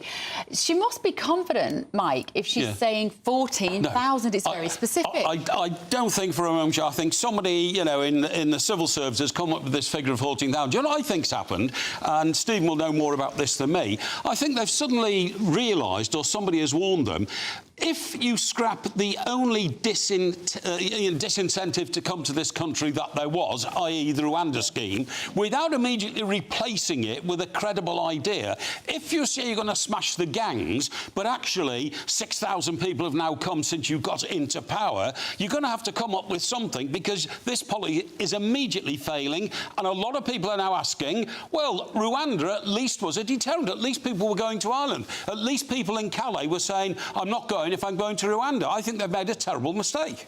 I don't think there's any evidence that Rwanda was actually a deterrent. I mean, in some cases, it sounded like quite a good deal, to be perfectly honest. But it seemed to be working in Ireland, though. Sorry to disagree, but there was a thought process, and there were some people who said that, but a particularly small number of people. Look, the key thing here is when you've got these people swilling around and nobody knows who or what or why or where, we've got to get a grip on it that way. And the easiest thing to do is the basic thing to do is actually start processing people. Now, and I, we've had these long arguments about ID cards. I still think there needs to be some sort of identification. Yeah, I do as well. I do. I think that would help everybody, because the number of businesses I see opening in small towns that I visit, which to me don't seem to be commercially viable, is growing. Well, and I'm talking about hairdressers, I'm talking about nail bars. 11 hairdressers within 1 square mile of where I live. Now, obviously, I don't spend a great deal of time. It's not your business that's keeping them open. No, they do charge me a search fee, but I mean, and these American sweet shops you see in Oxford Street. I totally agree. And car washes are the other classic. And gymnasiums, I think. I think gymnasiums are propping up all over the place, and nobody seems to ever use them. But why do we have the rules in place, and we have the trading standards to go round and say, no, the rules are, who are you? You cannot employ someone who does not have the legal right to work here. The question is, how seldom did actually HMRC... never come in. There's one hairdresser's open near me, and there are 4 4x4 cars parked out the back every day, brand new cars, and there is never a customer inside that business. I'm certain there is some chicanery going on. And wouldn't you think, if it's obvious to Stephen and to me and to you, wouldn't you think somebody would say, we better have a look at these? You would, but it doesn't seem to be happening, does it? They also seem to be open all night. Now, call me old-fashioned, but who's going to actually get 3 o'clock in the morning? I must have a short back inside. Oh, possibly, actually, thank you very much. Dawn is the one who would go. She could wake up every morning at 3 o'clock. She'd be in there. And my hair does need doing, it has to be said. But let's move on to the important story of the day, ham sandwiches. We are talking killer ham sandwiches from hell now. 2 slices of ham a day is raising the danger of our type 2 diabetes by 50%. Dawn, is there anything left at all that isn't lethal or fattening or... Exactly. Is there nothing left? Is there no indulgences there? Is there nothing that is actually not going to cause us lethal harm? I'm sorry. OK, cigarettes I can understand. I understand the problem with that. But a ham sandwich, it's the God-given right of every English person to have a ham I totally agree. And maybe with a bit of pickle on it, put a tomato. And anyway... What's wrong with that? In good establishments, you get ham carved off the bone, so it's not processed, it's rather nice stuff. And I've already got type 2 diabetes, so you can't frighten me about a ham sandwich, right? No problem there. But I do think that the people who want to find something to worry about will always talk about processed food. If food wasn't processed, it would go rotten. Food has to be processed in the modern world because we have to transport it around and we have to keep it in fridges for people to eat. I always think one of the great tragedies, one of the ham sandwich-related tragedies, was Mama Cass Elliott of the Mamas and the Papas, who apparently choked to death on a ham sandwich. At the same time as Karen Carpenter died of anorexia. Now, if Karen Carpenter... Be careful where you're going with this one. I think also John... That was a joke for our audience. Oh, yeah. Joke for our audience. I think John Bonham, the drummer of Led Zeppelin, I think he also choked on a ham sandwich at 6 o'clock in the morning with 2 large vodka and tonics. A little bit of what you fancy does you good, I always think. Everything in moderation. That is all you need to know. Except moderation. Except you two, we'd like a little more of you, and you will be back in the next hour. That's time really note for your news headlines. Here's Tatiana Sanchez.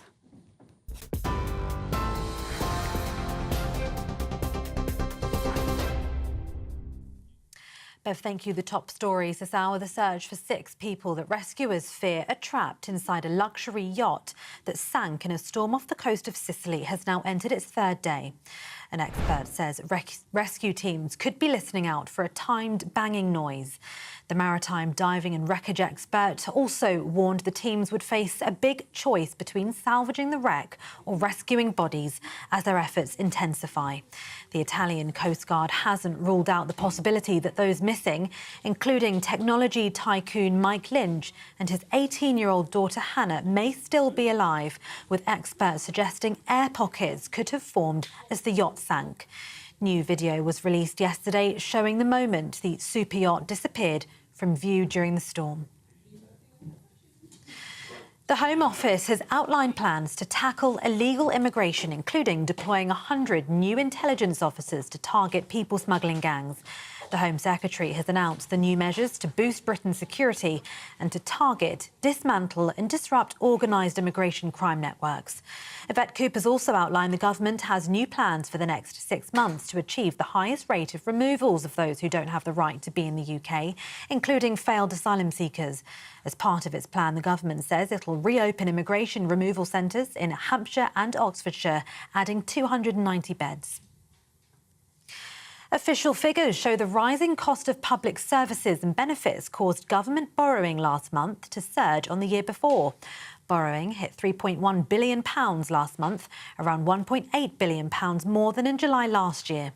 The increase means borrowing has hit its highest level for the month since 2021. The Office for National Statistics also revealed the UK's national debt remained at its highest level since the early 1960s. And Romanian police have raided the home of internet personality Andrew Tate as part of a new investigation into crimes including human trafficking and money laundering. Andrew Tate has been accused of having formed an organised criminal network in early 2021 in Romania and in Britain, along with his brother Tristan. They've denied the charges and a trial date hasn't yet been set. Prosecutors alleged that 37-year-old Tate, his 36-year-old brother and two women set up a criminal organisation and sexually exploited several victims. And those are the latest GB News headlines for now. I'm Tatiana Sanchez. More from me in half an hour. For the very latest GB News direct to your smartphone, sign up to News Alerts by scanning the QR code or go to gbnews.com/alerts. Cheers Britannia Wine Club proudly sponsors the GB News Financial Report.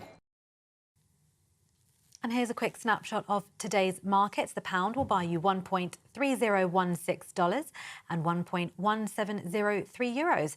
The price of gold is £1,925.65 per ounce, and the FTSE 100 is at 8,281 points.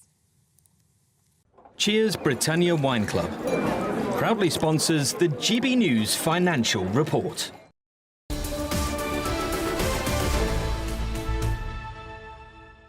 Up next, GCSE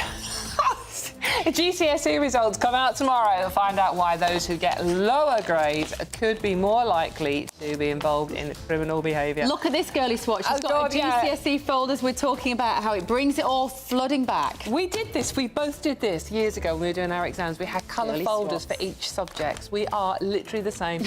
Blonde and brunette and blue and green today. But in any case, it's a quick break coming up, I believe. Yeah. Here you go. See you soon.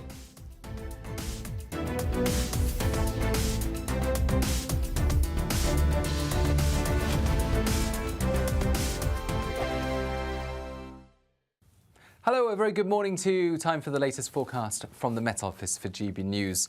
Fine at first today for many of us, but it is going to turn increasingly wet from the west, wettest in western Scotland. In fact, from mid-morning, that persistent rain already setting in across western Scotland, starting to cloud over with outbreaks of rain moving into Northern Ireland by lunchtime and some spits and spots of rain across western England as well as Wales. Generally clouding over through the Midlands, the south and southeast, but staying dry here and relatively warm, 21, 22 Celsius or so, where further north and northwest it's going to feel decidedly cool as the wind picks up and the rain sets in. And in fact, it's going to turn even wetter and windier into the evening, with the most persistent and heaviest rain arriving by this stage. And as you can see, a marked contrast between western Scotland, where it's going to be thoroughly soggy, and eastern Scotland, where we've got some good rain shadow and so much drier here. Northern Ireland seeing outbreaks of rain as well, but we're also going to see some very wet weather arriving into Cumbria and southwest Scotland by this stage. Wales, some light showers, but the south and southeast of England mostly dry. Now, overnight, that heavy rain continues to mount up across the hills of western Scotland, widely 50 millimetres or so, and for some of the wettest spots, Mull, Skye, West Highland, Argyll, especially over higher ground, there's the risk of 100 to 150 millimetres. That could cause some localised flooding, so a rain warning in force. Very wet as we start the day across the northwest, and increasingly windy as well. 50 to 60 mile-per-hour wind gusts moving through western Scotland and then into the Irish Sea coastal area, as well as gales over western and northern hills. So very unsettled, much less unsettled for the southeast, where still Thursday morning staying dry with some sunshine early on, although some light rain will move south by the end of the day. Not much at all. It tends to fizzle out by this stage. Showers returning to the northwest, much cooler later on. The latest GB News travel. Hello, good morning. I'm Andy Hilbert with the latest on the roads across the UK for a Wednesday morning. In West Yorkshire, the southbound M1 moving a lot better now following the earlier accident, junction 41 at Cargate. In Kent, the coastbound M20, that speed restriction in place for Operation Brock. It's where all freight traffic heading for the Channel must cross the coned area. Junction 8 for Leeds Castle and the Maidstone services to junction 9 at Ashford. Currently in Somerset, the M5 northbound, there's a lane closed on the exit slip road due to a broken down vehicle. That's going to affect your junction 19 for Portishead, and also too in Cumbria, the M6 north at the minute, one lane closed due to emergency barrier repairs at junction 39 for Shap. In Glasgow, the M8 westbound, the exit slip road closed due to emergency bridge repairs. That'll affect your junction 25 for Cardonnell and of course the Clyde Tunnel. But as you'd imagine, traffic's coping okay despite that going on there on the M8 in Glasgow this morning. You're up to date. You can stay up to date throughout the day by visiting our website gbnews.com.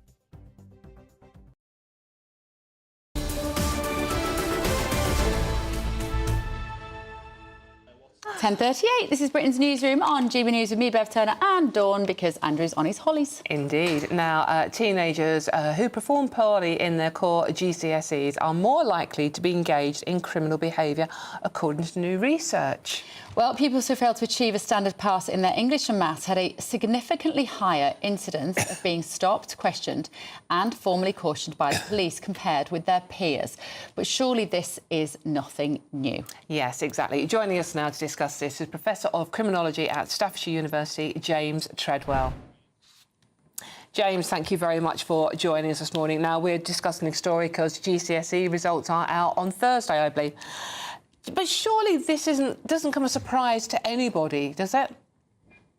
No, it's no shock at all. I mean, Lee Elliott-Major, who's actually the author of the report, the first professor of social mobility in the UK, is someone who is well worth listening to. But there are no shocks here in terms of what's been suggested. In effect, all of the indicators are that for those who leave school without any form of qualification, particularly failures in the lower level GCSE, so indicating that those young people have often dropped out of the school and educational system prior to taking GCSEs, essentially have big gaps that affect not only their involvement in criminal justice, but all sorts of life outcomes. I mean, in essence, they're things like they're more likely to smoke, they're more likely to come into contact with the police. And again, it reflects a lot of the fact that education really is a vehicle for social mobility, and without those very basics, and basic standard 4 in maths and English is fairly basic. People are going to struggle throughout their lives. In your experience, James, working with students and your experience as a professor, do you have concerns that the actual curriculum that we're now still, enforcing children to sit isn't really fit for purpose in the 21st century? Because I've got three teens, actually one of them's just 20, but, when I look at kids who come through my door and sit around my kitchen table, you've got some incredibly intelligent, smart, verbal, switched-on kids who could sell snow to Eskimos. But do you know what? They probably can't sit in English and write an English essay. We're not really serving those kids, and I bet a lot of them are in these statistics. I think that's very, very true. And I mean, I say that as someone who didn't perform wonderfully well at school myself, and now has, 2 degrees, a master's, a PhD. For me, I was very late to kind of education. But a lot of the young people who failed, particularly in the school environment, I think, what we then try and do, and I've seen this countless times in the criminal justice system, is we try and catch them up, for example, in young offenders institutions, recreating the same systems. So we put them back into classrooms and we try and teach them basics of English and maths again. And it just doesn't connect, because school is quite often a negative experience. And there's a whole wider range of reasons that's the case. I mean, looking at kind of the barriers to social mobility, adverse childhood experiences, and all manner of other factors come into play. But, often those young people, they have a range of skills, but they're not necessarily served well by the way that the formal education curriculum tries to teach teach them those skills, I think, and then trying to catch them up throughout life by using exactly the same sort of mechanisms, sitting them in classrooms and trying to get them to pay attention often doesn't work, when they quite often like kind of vocational applied forms of learning. So I think some of it is about how we teach the basics of English and maths as life skills to people who sometimes don't thrive well in a school environment. And I think it'll be no shock to find, you know, very often the young people, particularly those that come to the attention to the criminal justice system, and they come into the attention of the criminal justice system for what are quite serious, but no doubt problematic crimes, violent crime, acquisitive crime. They're bright. They can be entrepreneurial. They can be clever, but they don't necessarily show that through sitting down with the kind of pen and rote paper learning and teaching in that way. Yeah. So how do we sort this problem out then, no, James? I mean, you know, as the author of this report has said, you know, we need to reassess what we're doing here, but there's no easy, quick answers, are there? There aren't easy and quick answers, but, you know, if we think of those basic life skills that are required when it comes to English and maths, being able to read an advertisement, a timetable, being able to price something up, you know, those skills can often be taught through a wider range of activities than the kind of standard, you know, sit and do a GCSE level maths. I think it's about kind of finding ways to connect those real world experiences that they might relate to, you know, whether it be through music, arts, enterprise. You know, some of the most entrepreneurial young people, you know, here you go, have some money and work out how you do accounting with this. Yeah. You know, and also, you know, and get these kids learning a trade, make them plumbers and bricklayers and joiners and electricians. Some of these lads that end up, particularly the boys that end up in the criminal justice system, would probably be brilliant property developers or working on houses. We're just neglecting that, aren't we? And I think that's very much the case. It's about how we make English and maths as basic skills relevant to every facet of life, and how we make it relevant to them as well, you know. And it doesn't necessarily work or connect well when, you know, when you're teaching them in a classroom, but teaching in other ways, you know, for example, using sports science and sports exercise, boxing, personal training, you know, those sorts of things can be used to teach numeracy and literacy as well. Because you can find that, you know, for someone who doesn't want to read, you know, reading the autobiography of their favourite MMA fighter might be a way, actually, you know, of gaining and bringing them in. So it's about being inventive and creative sometimes, you know. You clearly have contact, James, with teenage boys to know that MMA is right up there on their list of interests at the moment. Mixed martial arts, that is, if you're wondering what that is. Really good to talk to you. Thank you so much, Professor of Criminology at Staffordshire University, James Treadwell. Don't you wish Bridget Phillipson was talking about this rather than saying we're going to teach your children what is truth on the internet? No, honestly, I thought he spoke so much sense. When my husband struggled with reading when he was younger, he taught himself to read by reading music magazines. Exactly. Because that was a subject he was interested in. It's not rocket science, is it? It's so difficult because the system, the education system, is so old and so Victorian and so clunky, and it would take real vision and innovation to change it, and I just don't have any faith. Do you still have nightmares about taking A-levels and exams? I would love to take my A-levels and my exams. I loved studying, but that is unusual, and it's very often quite a female trait. I still have nightmares about taking them, though. I'm thinking about doing one. Right, anyway, go on. You girly We're going to be crossing over to Whipsnade Zoo in just a minute. Thousands of animals are preparing to step, slither or crawl onto the scales for their annual weigh-in day. This is Britain's Newsroom, live across the UK on GB News.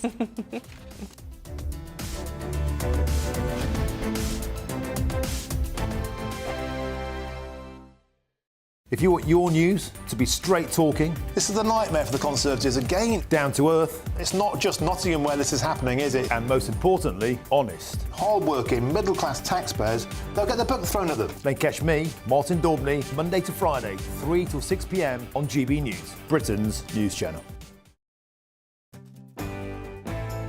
Hello there, I'm Eamon Holmes. Thank you for joining us on GB News, Britain's news channel. Patrick Christie's Tonight. Weekdays from 9 p.m. Should footballers just stop taking the knee? It's time for our head-to-head. I don't want to see people on their knees. I want to see the FA or UEFA or all of those FIFA all leading from the top. And that would be that if half of the players, and it's practically half of them, are of colour, why is that not even remotely replicated at the top? So to me, I just see it as an empty gesture. What is the point of it? It's been going on for years and still not much has happened. And the bottom line is this: these clubs are rich. Football is rich. Everything. If they really wanted to prosecute racists on the terraces, they really could, and they haven't. And they've had years to do it. So why would getting down on one knee now change it? It's not changing anything. It needs to start from the top, and it hasn't. I do wonder, Jason, whether or not it has much of an impact. I mean, at the start of games or in the highlight shows, etc., match of the day, it does seem like, right, OK, so we'll take the knee and the commentator will go out of his way or her way to tell us what a wonderful thing this is. And, suspiciously at times I do wonder whether or not the fan sound goes down, because I've been at a few football games where it's not been that well received, but you don't tend to see that in the highlight shows. And then there might be a round of applause for something else, and there might be something else going on, and eventually we get a bit of football. Do the fans actually like this? I don't know. You have to ask them, to be honest. I think there are many different people why they boo. That people do think it's virtual signalling, that it's done for show. But I think that it can only be a good thing in my mind that we are discussing this, and we all realise I think in 100 years' time, this conversation could still be going on. There still needs to be work done. There still needs to make sure that the Argentinian national side to be singing racist songs about black African-American footballers that now play for the French national side are getting racially abused. That tells me only one thing, that the message is still not getting across. GB News.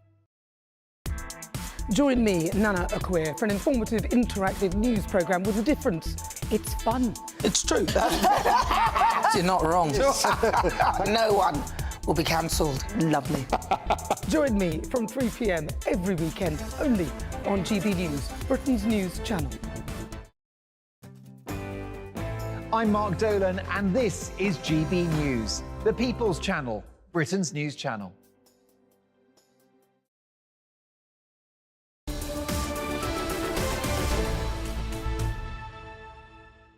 Hello and welcome back. Now, from giraffes to giant snails, tigers and tortoises, thousands of animals will step, slither and crawl onto scales today at Whipsnade Zoo for their annual weigh-in.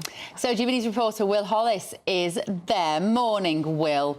Looking the part as well in his little outdoor safari gear. There, Will. OK, what's happening? Paint us the picture. Good morning. Well, it's pretty much clear blue skies here in Bedfordshire at Whipsnade, which is the UK's largest zoo. And when you've got 10,000 animals, that comes with a lot of responsibility, doesn't it, Bev? And part of having those animals and running an ethical zoo is you sign up to share your conservation data around the entire world, and that means that animals in the wild and animals that live in zoos like this one are better protected. We've seen giraffes. We're hoping to see some aardvarks later as well, but right now we're with one of the cutest animals that you could ever imagine, a burrowing owl. And if you can see over in the middle where Anna, who's one of the bird keepers here, we're just trying to get the owl to come over to us with a little bit of a treat. Now, what's happening today is the annual weigh-in, and that means the 10,000 animals that call Whipsnade Zoo home, they're going to be weighed on very specialist scales, and they're going to be measured as well. And it doesn't seem like Etty wants to hang out with us today. Hopefully Etty will come over. But Anna, you're one of the bird keepers here at Whipsnade Zoo. Do you want to come down and we can just be down here and maybe Etty will come over to us? Just tell me, what is Etty? She's a burrowing owl. What does that mean? So she's a burrowing owl. She is a small species in the Athene genus, which means that she is very closely related to the little owls that we tend to find here in the UK as well. They're a bit of an odd species because they're one of the few species of owls that lives close on the ground and sort of underground, because they do burrow, like the name suggests. So they're specialists at digging holes, living in holes, basically sort of the bird equivalent of a prairie dog. And this is just one animal that you have here at Whipsnade. What goes into this process of weighing the 10,000 that you have here? It's a lot. I think especially on the group we work on, so the flying bird team, because we have roughly about, I think it's around 60 different individual birds. They all get weighed on a day-to-day basis. Some of the birds get weighed twice a day as well. So it's a lot of us using scales in a day, basically. It's a lot of work, and it's essential for what we do, because that's how we calculate their food. And what does it tell you if an animal is getting a little bit bigger or a little bit smaller than you would expect it to be? So when it comes to weighing the birds, it tells us quite a lot. It tells us if, for example, you have a young animal, it tells us the growth development of that animal, which is really important for us to keep track of. On just a day-to-day basis, it can tell us just how the animal's feeling. So for our birds, we just adapt what we give them based on their weights. So if we think for whatever reason they've dropped a little bit in weight, then we'll make sure that we give them a little bit extra food. Just make sure that they're healthy and happy. And Etty does seem healthy and happy. You can probably hear her squawking in the background. She doesn't want to come over. We were hoping to put her on my hand, but later on we're going to be seeing a Barbaroussa pig, which is an endangered pig from Indonesia, and maybe it will be a little bit more interested in what I have to say this morning. Very sweet. I just want to see an animal on some scales. I can't lie, I'm excited. But as you said, Bud, the owl wasn't going to come anywhere near Will because he's dressed like a hunter. Yeah. Sorry, Will. You know, these animals are not daft. They're looking at you and thinking he's going to end up on your dinner plate dressed like that. You've probably got a rifle in the back of your Jeep, out of shot. Will, well done. Thank you, Good to see you. Thank you. Right, still to come this morning, the Tories couldn't stop the boat, but Labour are now promising they're going to smash the gangs. Still saying it, can they? Don't go anywhere. A brighter outlook with Box Solar, sponsors of weather on GB News. Hello, a very good morning to you. Time for the latest forecast from the Met Office for GB News. Fine at first today for many of us, but it is going to turn increasingly wet from the west, wettest in western Scotland. In fact, from mid-morning, that persistent rain already setting in across western Scotland, starting to cloud over with outbreaks of rain moving into Northern Ireland by lunchtime, and some spits and spots of rain across western England as well as Wales. Generally clouding over through the Midlands, the south and southeast, but staying dry here and relatively warm, 21, 22 Celsius or so, where further north and northwest it's going to feel decidedly cool as the wind picks up and the rain sets in. And in fact, it's going to turn even wetter and windier into the evening, with the most persistent and heaviest rain arriving by this stage. And as you can see, a marked contrast between western Scotland, where it's going to be thoroughly soggy, and eastern Scotland, where we've got some good rain shadow and so much drier here. Northern Ireland seeing outbreaks of rain as well, but we're also going to see some very wet weather arriving into Cumbria and southwest Scotland by this stage. Wales, some light showers, but the south and southeast of England mostly dry. Now, overnight, that heavy rain continues to mount up across the hills of western Scotland, widely 50 millimetres or so, and for some of the wettest spots, Mull, Skye, West Highland, Argyll, especially over higher ground, there's the risk of 100 to 150 millimetres. That could cause some localised flooding, so a rain warning in force. Very wet as we start the day across the northwest, and increasingly windy as well. 50 to 60 mile-per-hour wind gusts moving through western Scotland and then into the Irish Sea coastal area, as well as gales over western and northern hills. So very unsettled, much less unsettled for the southeast, where still Thursday morning staying dry with some sunshine early on, although some light rain will move south by the end of the day. Not much at all. It tends to fizzle out by this stage. Showers returning to the northwest, much cooler later on. That warm feeling inside from Boxed Boilers, sponsors of weather on GB News.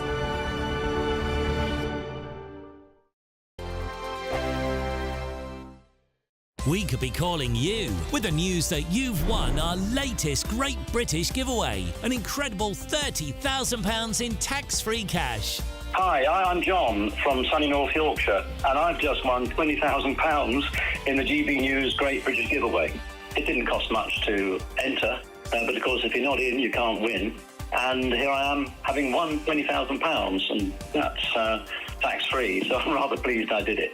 For another chance to win £30,000 in tax-free cash, text cash to 63232. Text costs £2 plus one standard network rate message. You can enter online at gbnews.com/win. Entries cost £2 or post your name and number to GB07 PO Box 8690 Derby DE1 9TT. UK only. Entrance must be 18 or over. Lines close at 5 p.m. on the 30th of August. Please check the closing time if listening or watching on demand. Good luck.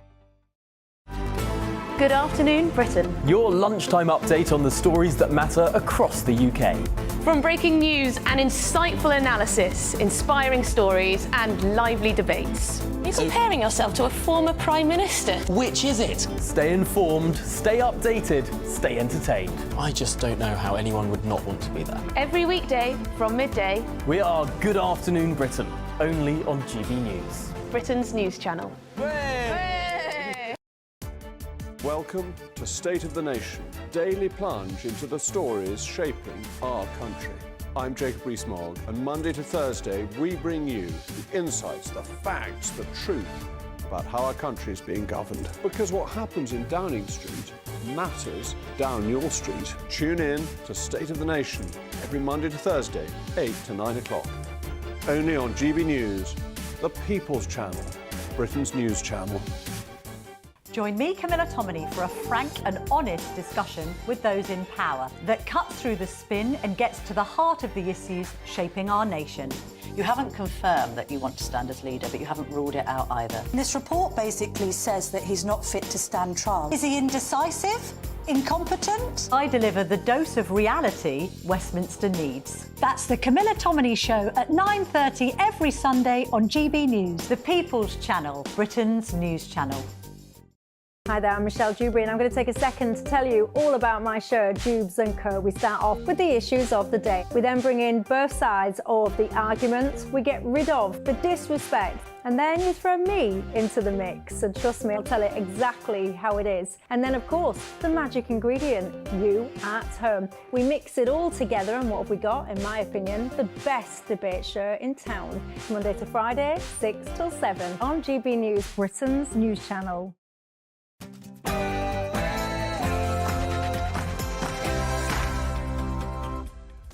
It's 11 o'clock on Wednesday, the 1st of August, live across the UK. This is Britain's Newsroom with me, Bev Turner, and Dawn Neeson in for Andrew. Indeed. Now, Labour's illegal migrant crackdown, the Home Office is settling out plans to smash the criminal gangs, including new specialist officers, increasing capacity at removal centres. Mark White has more. Well, those plans include 100 new investigators for the National Crime Agency and a plan to remove 14,000 illegal immigrants every year. Hoping for a miracle, divers begin day 3 of the search of the capsized super yacht with 6 people still missing. Tech tycoon Mike Lynch is one of those. His former business partner, David Tabazel, spoke to GB News. But Mike stands, to me, as a champion of free will and really should be celebrating this country as a leading entrepreneur and as a freedom fighter in a way. And the Chancellor's getting tough as winter fuel payments are scrapped this winter. Rachel Reeves is set to raise taxes, cut spending and get tough on benefits to turn the economy around. Ray Addison and more on this one. Absolutely zero support from pensioners here in Crawley, with one man describing it as monetary abuse of the elderly. And lovely Whipsnade Zoo in Bedfordshire is hosting its annual weigh-in day. For its animals today, Will Hollis is there. All creatures, great and small, today they're stepping onto the scales at the UK's largest zoo.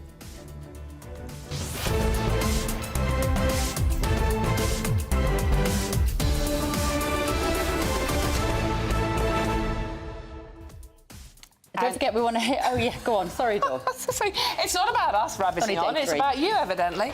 I know, but it's about you. So it's very simple to get in touch. Just send us your views at gbnews.com/your say. We want to know how much you think this pig weighs. And yes, that is a type of pig. We're doing a Weigh the Pig competition this morning. What do you reckon is the weight of that pig? We're going to find out in a little while. gbnews.com/your say. First, though, the very latest news with the very beautiful Tatiana Sanchez.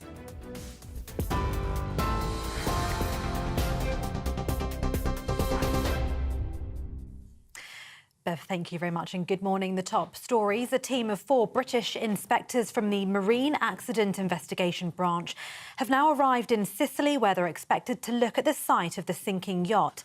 That's as the search for 6 people now enters a 3rd day. They're expected to carry out a preliminary assessment of the site today. The MAIB is looking into what happened because it's understood the vessel was flying a British flag. The Italian Coast Guard hasn't ruled out the possibility that those missing, including technology tycoon Mike Lynch and his 18-year-old daughter Hannah, may still be alive, with experts suggesting air pockets could have formed as the yacht sank. New video was released yesterday showing the moment the super yacht disappeared from view during the storm. Mike Lynch's friend and former business partner David Tabazel says Mike has the strength to survive. If there's any chance of him surviving this, he has the strength to do this. And I hope that we aren't talking the past tense. He is a remarkable man. And if you've had the blessing and the honour to have worked with him or known him, he's a force of nature and somebody who I think will become a business and intellectual and scientific legend in the decades to come. The Home Office has outlined plans to tackle illegal immigration, including deploying 100 new intelligence officers to target people smuggling gangs. The Home Secretary has announced the new measures to boost Britain's security and to target, dismantle and disrupt organised immigration crime networks. Yvette Cooper's also outlined the government has new plans for the next 6 months to achieve the highest rate of removals of those who don't have the right to be in the UK, including failed asylum seekers. As part of its plan, the government says it'll reopen immigration removal centres in both Hampshire and Oxfordshire, adding 290 beds. The Conservative Party have said Labour were not serious about tackling the people smugglers or stopping the boats. Official figures show the rising cost of public services and benefits caused government borrowing last month to surge on the year before. Borrowing, the difference between spending and tax income, hit £3.1 billion last month, around £1.8 billion more than in July last year. The increase means borrowing has hit its highest level for the month since 2021. The Office for National Statistics also revealed the UK's national debt remained at its highest level since the early 1960s. In other news, a new research project has found that drones can be safely used to deliver urgent blood stocks between hospitals. Researchers from NHS Blood and Transplant wanted to see whether a component of blood can be delivered using drones without compromising its quality. They sent identical stocks via road and air to assess any impact. Overall, 10 blood packs were sent on 10 journeys, 5 by land and 5 through the air. And the results showed that drone delivery did not influence the blood's quality or longevity. Now, as people are waiting over a decade for social housing in more than 80% of councils, the Lib Dems are urging the government to relax planning laws in these areas to help drive the building of social homes. The party says councils should be able to buy land to build on at cheaper rates. They're calling on the government to support local authorities who currently have to pay higher rates for land to build on. Councils have to buy land for their hope value instead of their current value, preventing social homes from being built on available land.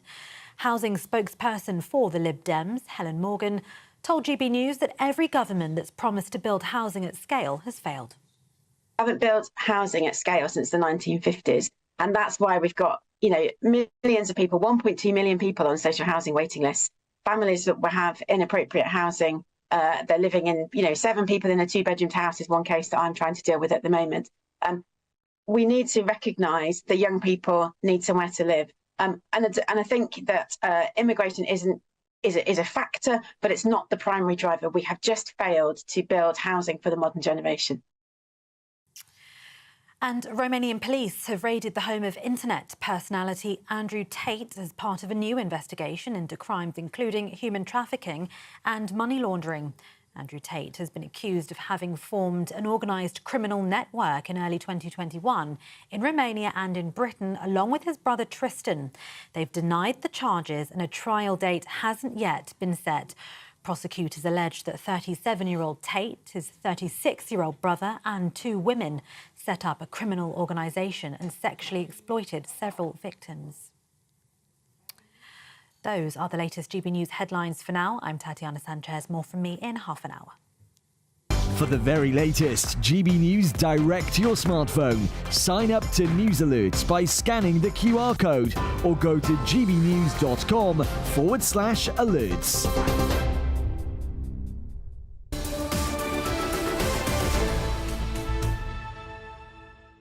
Welcome back to Britain's Newsroom, live across the UK with me, Bev Turner, and Andrew here Sorry, Dawn is here while Andrew is on his holidays. I can identify as Andrew, that's fine. I do not have a problem, but I am not wearing budgie smugglers. Well, right, we asked you to tell us how heavy this pig is.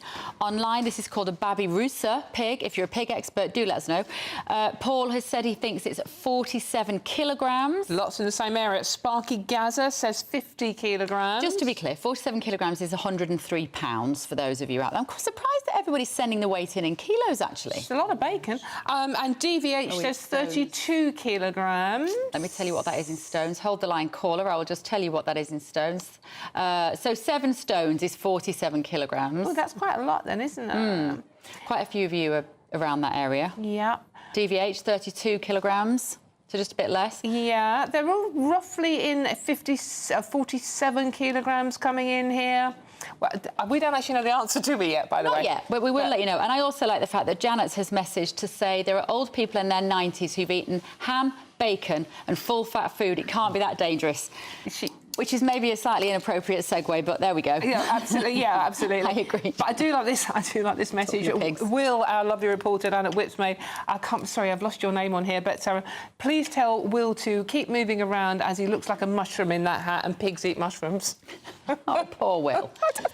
Poor Will. Right, moving on. The government is setting out new measures today to crack down on illegal migration and, as they've been telling us, smash those criminal gangs. Yes, we keep hearing it, don't we? The Home Secretary, Yvette Cooper, is set to recruit 100 new specialist intelligence officers and investigation officers and increase the capacity at immigration removal centres. In the next 6 months, Labour want to achieve the highest rate of removals of those with no right to be here, including failed asylum seekers, for 5 years. Mark White is with us in the studio.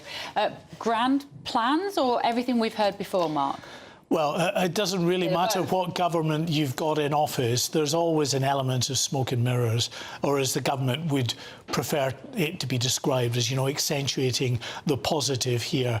The fact is, governments have always removed those with no right to be here. And in fact, the Conservatives removed 7,000 people last year in forced removals. That was up from 4,000 the year before. Now, the Conservatives want to double that to 14,000. They may well be able to do that. They're going to increase the number of enforcement raids, but the fact is they've been going on as well. We've got some video we can show you of a raid that we attended not that long ago at a scrapyard in East London, where a number of illegal workers were found inside the premises there, and they were arrested by immigration enforcement. So immigration enforcement have been stepping up before this government came into power their proactive operations to try to round up illegal workers. But when I tell you that there are estimated to be, and we don't really know for sure, but at least 1.5 million people working in the illegal economy in the UK. It's a tiny drop in the ocean. This is a problem. We don't know who these people are, where they are. I mean, Yvette Cooper's gone on about now bars and illegal car washes, etc., etc. Labour are claiming that the migrant crossing since the election is 14% lower than this time last year. You've been down in Dover a lot, haven't you, reporting on this story for us? I mean, do you think this is Labour's policies actually having effect, or just the weather making a difference here? Oh, it's all to do with the weather. Yeah. You know, and I said exactly the same under the previous government when they tried to give us the old we're down 36% on the previous year. That was a year where we had lots of windy conditions in the Channel, days that it was just not possible for the people smugglers to push out their boats, and we saw a reduction in the numbers coming across. Now, as I say, what they want to do is try and remove 14,000 of these people who are not allowed to remain in the country. Now, they will be failed asylum seekers. They will also be those who are visa overstayers, and they will also be foreign national offenders. This is what Seema Malhotra, the Home Office Minister, told us a little earlier. Need to see this action taken, working alongside Europol and our international partners, so that we can see this action being taken that's having then an impact on what we're seeing on our borders. But it's also really important that we see enforcement, and that's why we're increasing as well over the next 6 months a surge in returns, because it's really important that those who have no right to stay are also removed from our country. And just in the last 6 weeks alone, we've seen 9 return flights, including our largest ever charter return flight, with over 200 people returned to their country of origin who have had no right to stay. Mark, explain this to me. That footage that we've just seen there of the authorities bursting in on a scrap metal yard then, and they seize those people. What happens to them then? Where do they go? This will infuriate our audience, but many of them are processed and then released on bail, and many of them just disappear back into the illegal economy. That is the sort of cat and mouse game that immigration enforcement is involved in. Now, part of what the government is planning to do, which is effectively adopting the policy of the previous government, is to open some of these old immigration detention removal centres. So that will mean some of those they believe are at higher risk of absconding. They can put into immigration removal centres, but you can only do that for a certain amount of time. You can't leave them in there indefinitely. So it has to be at the end process where you know that their legal challenges have been pretty much exhausted, so you can hold them for a short amount of time in an immigration enforcement centre and then get them removed. Mark, these immigration enforcement centres are 290 detention spaces. Tiny. And these are the same two former army bases that, when Labour in opposition, they said were inhumane and immoral.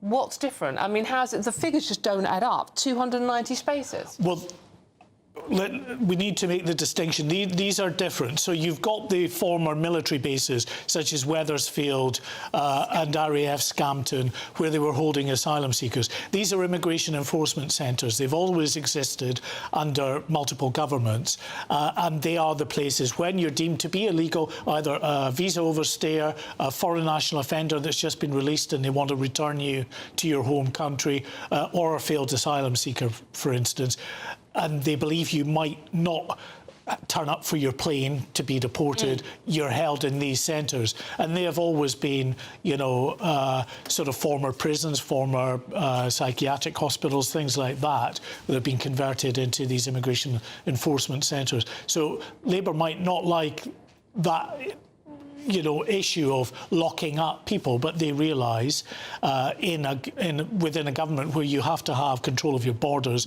and an ability to forcibly remove those who have no right to be here, then detention is an element of the enforcement strategy that you would have. 1.5 million people working illegally in this country. What would we do if all those 1.5 million people were sent back home? That's 1.5 million people who are not doing jobs which are clearly need to be filled. Well, you make a good point, and there's also the argument from those that say make them righteous and get them paying taxes and contributing properly to society.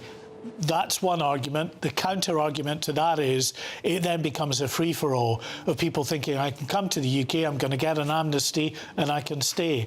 And you're going to have many more people turning up on the shores of the UK. And the point is to stop the boats, isn't it? That's the whole point of what Well, that's certainly one of the key planks, yeah. What a mess. What a mess. It is. No government so far has ever really been able to come up with a proper, workable solution to it. All right, thanks, Mark. Thank you. Right, still to come, do you think working from home encourages a little bit of skiving, or do you agree that the Prime Minister, with the Prime Minister, thinks it should be encouraged? We're discussing that next. This is Britain's Newsroom on GB News.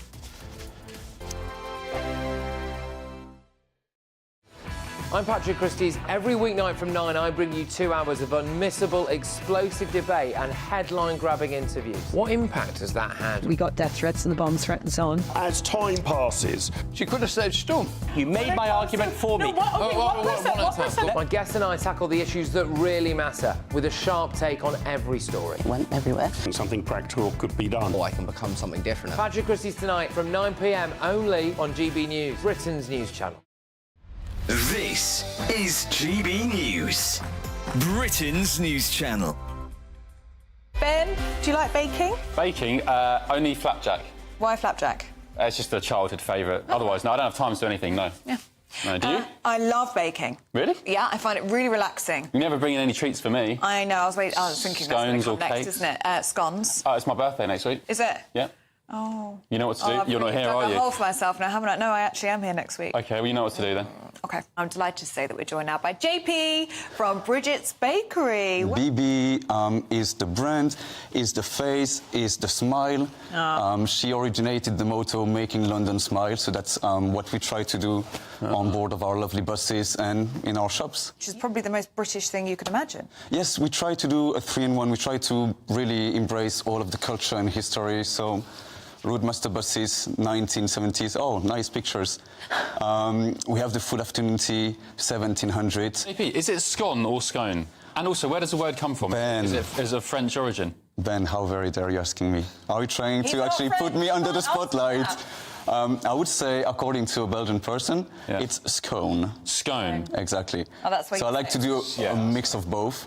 But I would say... Sorry, JP. Common as muck. and another key question which many Brits get tangled up in is it the jam first or the cream first? So, I'll tell you a very scientific fact I just made up on my way here this morning. The best way to eat your scone or scone is, first step, you split it in 2 halves. Yeah. On one half, you do the cream and jam.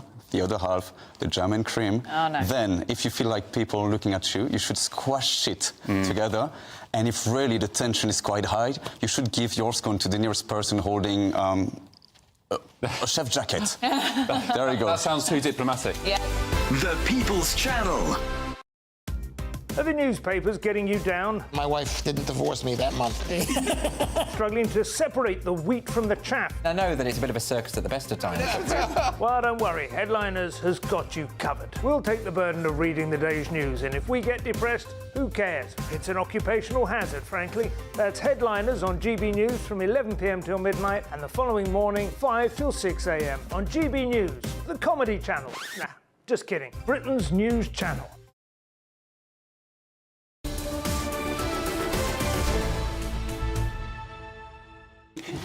Hello, welcome back. It's nearly 11:20. This is Britain's Newsroom on GB News with Dawn Neeson and Bev Turner. Now, we've got the highlight of the morning for you.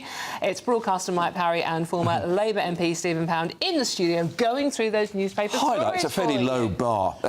Excuse me, speak for yourself, please. I've got 3 stories I really want us to get through. First of all, working from home, good or bad, Stephen Pound? Bad.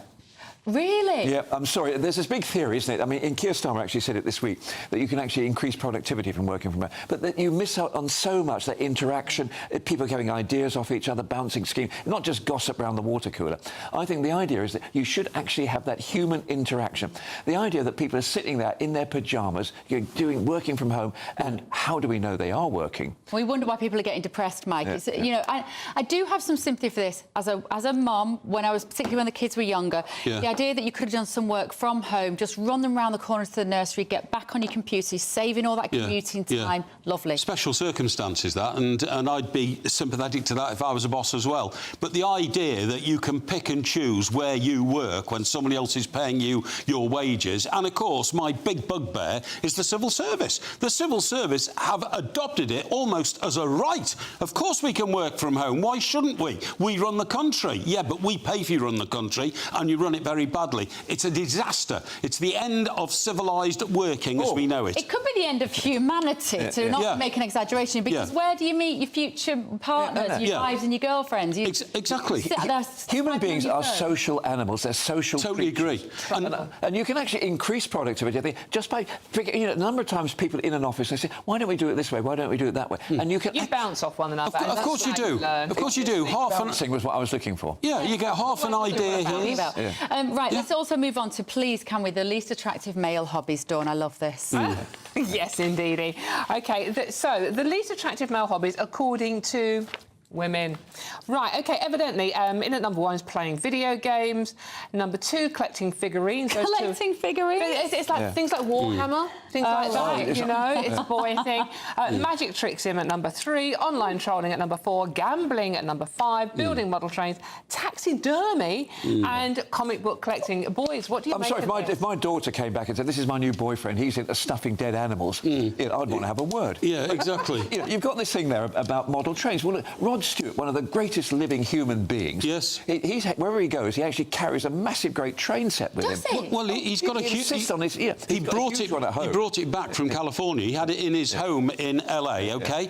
And he decided to relocate back to England. And he had the whole thing shipped back. It's one of the biggest in the world. It's a 1930s model of New York with Grand Central Station. Absolutely. All that lot. Yeah. Hold on a minute. You two know way more information than Bev and I about Rod Stewart's train set. Yeah. Which just says everything you need to know about boys. Boys. Hang on a second. Can we, in the interest of balance here and gender balance, what about the irritating habits that women have that men? Because I mean, I have to say, collecting shoes. We don't have. That's not a hobby. That's fine. We do. This is the thing that also this raised. We don't have time for hobbies. We're too busy. Exactly. Don't some of these things you pick up as you go through life. For instance, I've got a collection of Toby jugs, OK, which I put in all around my house for 5 years. But the one that I can admit to, comic book collecting, I have got football annuals going back to when I was a kid. OK. 1966, the World Cup winners football album. Are they worth anything? Well, they'll be worth a lot. I've got a collection of about 40 of them now. Wow. And if I go to a second-hand, bookshop or something, I always look for one.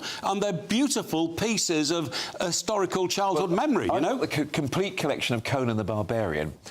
Including the Barry Smith illustrations back in the early days before Sel Buscema took over. Books will be the gold of the future, I'm telling you now, because everyone reads everything on Kindle, and when our internet gets turned off or your device dies, you can't read anything. The one on here, these least attractive hobbies, the most extraordinary one on here, the hobby is online trolling. What is that? That is a hobby. That's a hobby. And that's a crime, isn't it? Online trolling is a hobby, is actually not as unattractive to women as playing video games. That's the one that women hate the most. But there's the other thing, apparently women hate men doing magic tricks. Now, you and I'm sure it must have happened to you or something. You're in the pub, and not that you would ever be in a pub. But, and somebody comes up and it's a great chat line. They start having cards and coins and everything. But men who can do magic tricks, who think they can do magic tricks, are very, very irritating. No, they're very entertaining and possibly good with their hands. So that's a tick from me. Moving on. Right, moving on. Very swiftly, Kirsty Allsop. Kirsty Allsop, TV story, presenter, property expert, etc. Kirsty Allsop has allowed her 15-year-old son to go interrailing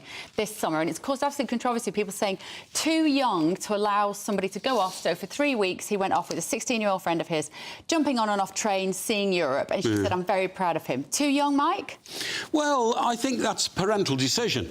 I mean, a child of 15 can either be immature or very mature. I think this boy is actually 16 today, so he's just become 16. But, I mean, look, she's a very, very responsible human being. She's had big responsibilities in life. If her decision was, my lad's all right to go off at 15 and he's got a mate who's 16, who might be a year older, I support her decision. I support her completely on this, because I think we've got a generation of kids who have never had that leash lengthened. What were you doing at 15? I was joining the Navy. Exactly. And we've got to have this conversation about mollycoddling. Older generations, my mum was working in a factory at 15. This is the thing. What did you do at 15? I can't say that on air until possibly after 9 o'clock. But didn't you go on tour with somebody? Yes, thank you. Yes, I went on tour with a band. That's fine. My son... You're a groupie, basically, around the world. He went to Thailand. In fact, he ended up working in Australia. But the only thing I found bizarre about him going backpacking was that as soon as he got to Thailand, he met all his mates back from West London. They were all there in the same backpackers hostel. And then they all got married. And now we've wrapped them up in cotton wool and they're not allowed out of the house. That's the problem. And everybody over-worries. I say good on Kirsty I agree. for doing this and for raising this issue. Interrailing's pretty safe anyway. Interrailing's pretty safe. It's not like hitchhiking in my day. Now, that was dangerous. Well, it wasn't, though, was it? Because there weren't nutters around in those days that there are now. I used to hitchhike all over the place trying to get to Everton football matches. I never once encountered any real problem. And we were about 15, me and my mate. We used to hitchhike down to London to watch Everton at Spurs, right? But we didn't feel frightened or we never told our parents we were doing it. We told our parents we were getting the train, you know? But we did it all the time to save the money. Film of an American hitchhiker, and the hitchhiker's talking to the driver, and he says, you know, God, it's really kind of you to pick me up. Who would have, you know, I might have been a serial killer. And the driver says, what's the odds on there being 2 serial killers in the same car? I can't remember what that film was. It was quite scary. But I like it. Right, just one final. She's finished on a fairly serious story. Let's talk about the powers that the unions have now.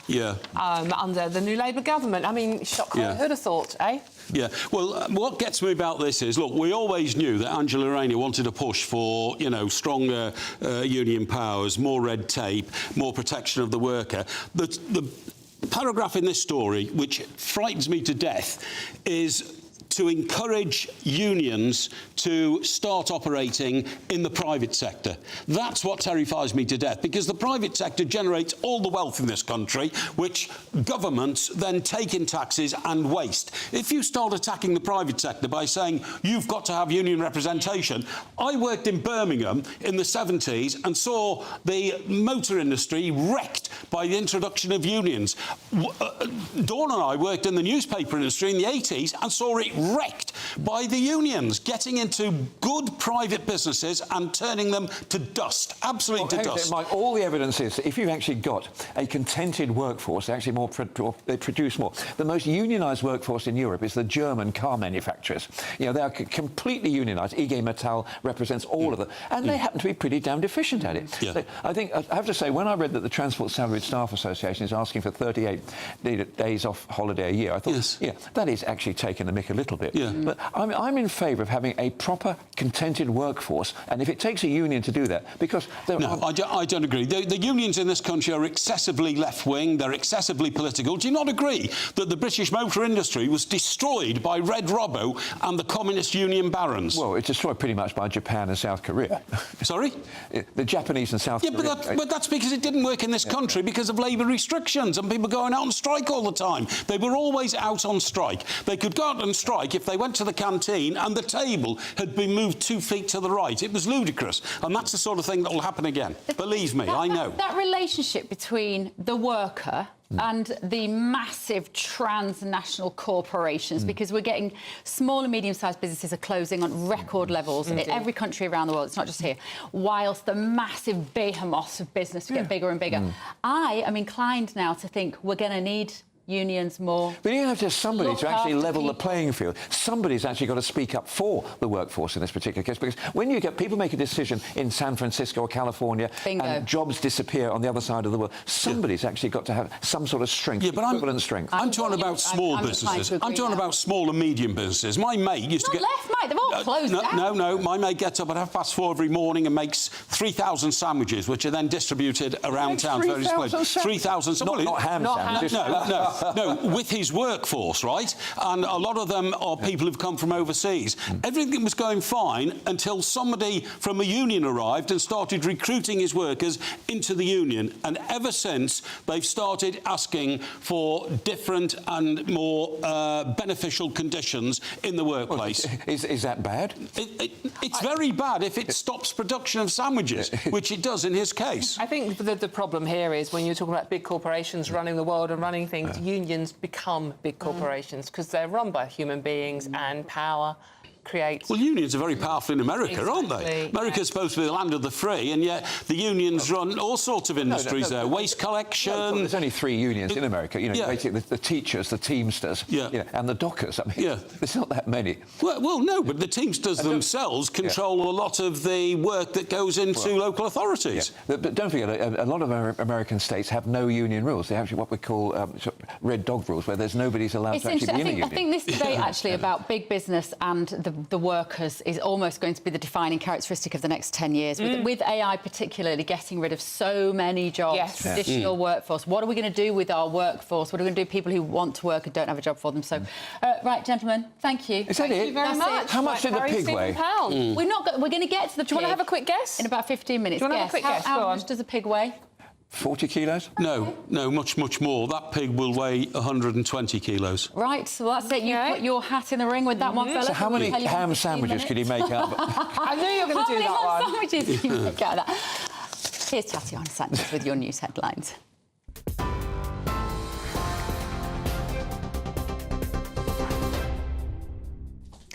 Bev, thank you and good morning. The top stories. A team of 4 British inspectors from the Marine Accident Investigation Branch have arrived in Sicily, where they're expected to look at the site of the sinking yacht as the search for 6 people now enters a 3rd day. They're expected to carry out preliminary assessment of the site today. The MAIB is looking into what happened because it's understood the vessel was flying a British flag. The Italian Coast Guard hasn't ruled out the possibility that those missing, including technology tycoon Mike Lynch and his 18-year-old daughter Hannah, may still be alive, with experts suggesting air pockets could have formed as the yacht sank. New video was released yesterday showing the moment the super yacht disappeared from view during the storm. The Home Office has outlined plans to tackle illegal immigration, including deploying 100 new intelligence officers to target people smuggling gangs. The Home Secretary has announced the new measures to boost Britain's security and to target, dismantle and disrupt organised immigration crime networks. Yvette Cooper's also outlined the government has new plans for the next 6 months to achieve the highest rate of removals of those who don't have the right to be in the UK, including failed asylum seekers. As part of its plan, the government says it'll reopen immigration removal centres in Hampshire and Oxfordshire, adding 290 beds.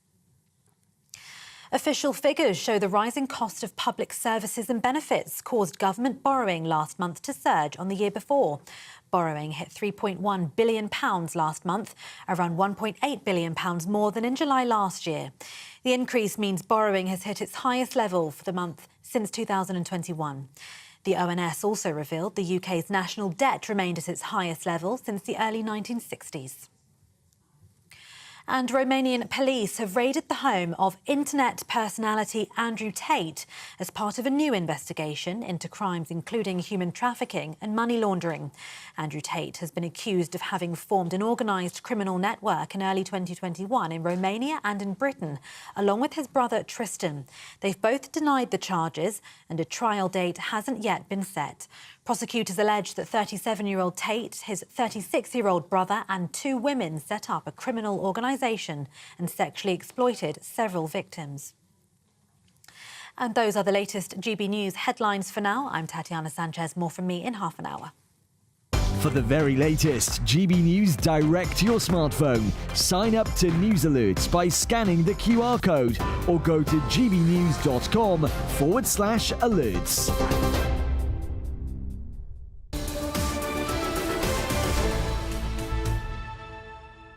Emily and Patrick are here with us in the studio. We're discussing this conversation about whether you would be allowed to go interrailing at 15. Would you two have been allowed to go interrailing? I was barely allowed to go to a house party, Bev. I certainly would not have been allowed to go interrailing. Although I did do a trip to Berlin on my own, where I stayed with the family, and then the family disappeared, and I didn't tell my mum that actually I was there all on my own. Where did the family go? I was 16. They just went on a little trip. And left you at home alone? Just couldn't stand it. Right, we're going now, live here. Oh, we've got to get out of here. No. So, Mum, if you're listening, sorry. Yeah. No, I wouldn't have been allowed to go because I would have died, and that's the right decision, to not let me do that. So I can barely make myself go to the shops as it is now without But that's the problem. Maybe you've been allowed to go interrailing, you would be much more of a rounded, adult human male, Patrick. I'd have ended up... What are you saying about Patrick, actually? I'd have ended up in Slovenia somewhere begging for food. But this is the difference character-building stuff, in my opinion. But this is the difference between our generation, which is not that much older than you, and we were allowed to get up to all sorts. Oh, go on then, Dawn, spill. No. Right, OK, you have lots of boyfriends, lots of lovely boyfriends. Oh. That's a nice thing. I'm not sure that's what she meant. Tell me about this German family left you home alone. I can't think possibly why they would have done that, young lady. I was such a horror. I was such a horror. I did not mean to embarrass you like that. What will the virtuous Emily Carver be talking about this afternoon? We're actually going to be talking about that a little bit, but particularly with the fact that so many students, so many young people seem to be skipping their exams because of anxiety. What is going on here? Do they actually have real traumatic anxiety? This is the same issue. They've got no resilience. They've never been allowed any freedom. Exactly. Maybe it's that. We'll obviously be touching on the immigration stuff as well. Is Yvette Cooper just lying to us? Where's she going to be deporting these people to? What conditions are these people going to be kept in? The beautiful thing about this now is the far left have got hold of it, and so that Yvette Cooper is now basically a member of the far right, which she obviously isn't, by the way, for actually wanting to do something about immigration. So we'll have to talk about that. And there's been a breakthrough, quite literally, in the yacht. Yes, we're hearing that divers have now broken into the boat, broken the glass, entered the hull. So it looks as though there's quite a lot of progress going on there in the rescue operation, the search and rescue operation there. Also, lots of experts questioning whether the yacht's radar coverage was sufficient, whether something's gone wrong there. And could there potentially be some prosecutions here? Some talk of that, I mean, hopefully not, but who knows? Just quickly as well, Nadine Dorries has spoken out again about Lucy Letby. And we are going to have a discussion about what's going on there. So the CPS recently came out and said there might have been an error when it came to the tracking of the nurses on the wards, etc. There's a few people now, high-profile people, who are raising questions about Lucy Letby. So we're going to have a chat about it. I'm not entirely sure what's going on there, so we'll talk to someone who knows more. I've always thought that was not the right result of that court case. Goodness me. I don't know enough about it. I think there's a lot of circumstantial evidence. There's a lot of very complicated evidence. But meanwhile, on a more serious note, guess the weight of the pig. You've seen the picture of the pig. Come on. How much do you reckon it weighs? 22 stone. Here's the picture. Come on, where's the picture? Where's the picture? That's a picture of me and Beverly. That's not the pig. Unfortunately, we don't have anything nearby to give you the scale of it, but I'm guessing if that's a little plant next to it, how tall do you reckon it is? 50 centimetres from the ground? Maybe not quite? Maybe it's only about 12 stone. It's not that big, is it? Yeah, I mean, I'm trying to weigh it up between what I looked like a couple of years ago and that. I'm going to say that might be about 11 stone. No. I'm going 7.5 stone. Maybe even skinny pig. Little skinny pig. Right, Tutu will be here, though, in 20 minutes or so. Don't go anywhere. This is Britain's Newsroom. We've got to stay here to find out how much the pig weighs. Don't go anywhere. Don't go anywhere.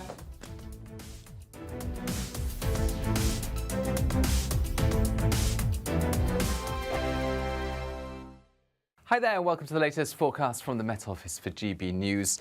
Fine for many today, but it is turning increasingly cloudy and there'll be some very unsettled weather returning to the northwest through the afternoon and evening. A couple of low-pressure systems, one containing the remnants from an ex-hurricane Ernesto, and as such it contains a lot of moisture that will result in an increasingly wet day for much of Scotland, especially Western Scotland and Northern Ireland. The wind's picking up here. Some light outbreaks of rain pushing into parts of North Wales. Otherwise, for the rest of the country, it's turning cloudier, but it's staying dry. Temperatures up to 21 or 22 Celsius in the southeast, mid to high teens further north, and feeling unpleasant as the rain turns heavier and more prolonged into the evening, and that wet weather could result in some significant impacts. Some flooding as the rain tots up to 150 millimetres through the rest of Wednesday and into the start of Thursday, turning wet across Northern Ireland, northwest England and parts of Wales as well. But for eastern England, as well as parts of eastern Scotland, the south, it's mostly dry, albeit cloudy and breezy overnight, and increasingly windy, with those winds picking up to 50 or 60 miles an hour through Irish Sea coasts. That could affect, first thing Thursday, higher routes across southern Scotland and northern England. So an unsettled start to Thursday, but a mild start to the day, 15 or 16 Celsius at first, and cloud and rain will spill southeastwards during the morning, clearing up across Scotland and Northern Ireland with bright spells and showers following here, but it's going to turn into a cloudy and drizzly day for much of England and Wales. Eventually brighter skies return, albeit with cooler air and one or two showers. The bank holiday weekend after a wet Friday looks brighter with a few showers. I'm Christopher Hope. From pop stars to politicians, I'll interview anybody in a pub who's got a political opinion. Join me every Friday on Spotify, Apple Podcasts, YouTube or gbnews.com, or wherever you get your podcasts. This is GB News, the People's Channel. If you want your news to be straight talking... This is a nightmare for the Conservatives again. Down to earth. It's not just Nottingham where this is happening, is it? And most importantly, honest. Hard-working, middle-class taxpayers, they'll get their book thrown at them. Then catch me, Martin Daubney, Monday to Friday, 3 till 6 p.m. on GB News, Britain's news channel. Every Saturday, 10 till 12, we'll bring you all of the news that you need to know. We'll also remind you that there is so much to smile about. It's my favourite time of the week. I get to relax, enjoy some light-hearted stories, and let Ellie teach me about fashion too. That's Saturday Morning Live, every Saturday, 10 till 12. Only on GB News, Britain's news channel.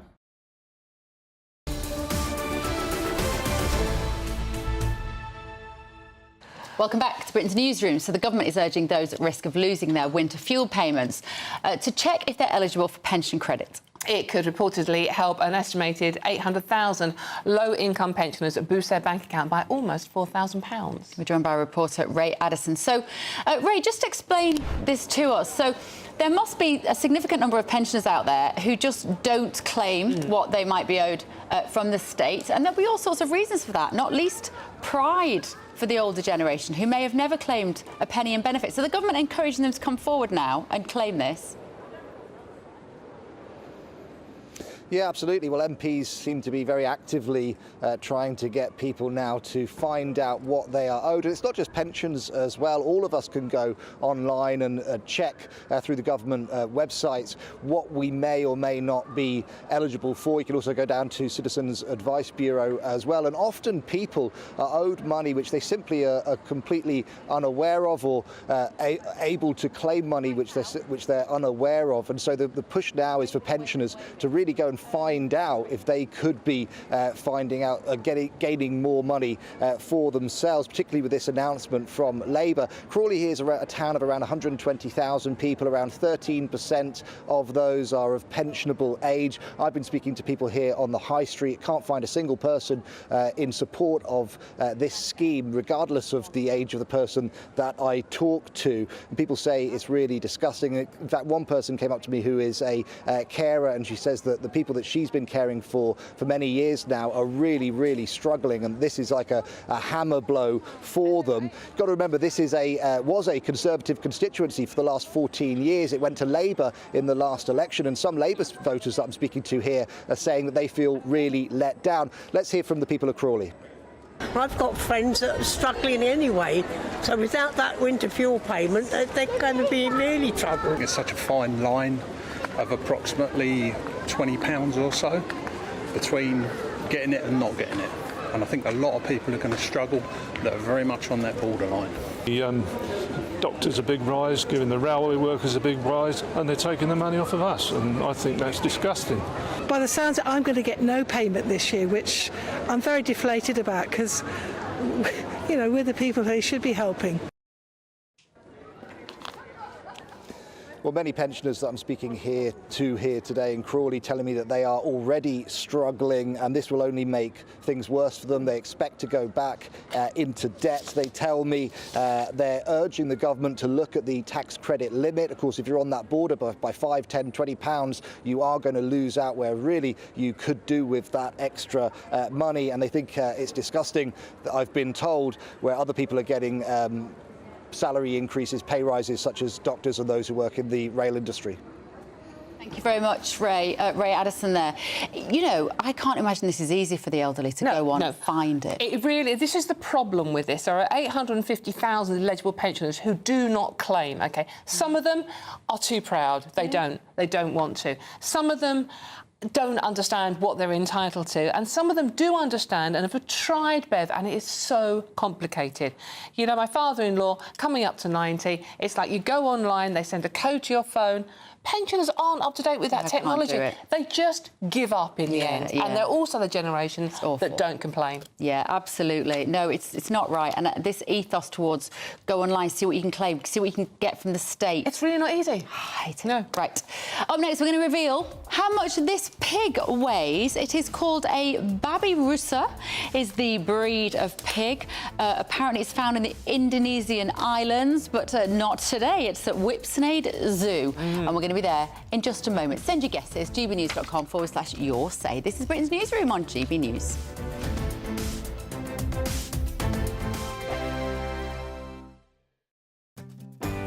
I'm Ellie Costello, and thank you so much for joining us here on GB News, the People's Channel, Britain's news channel.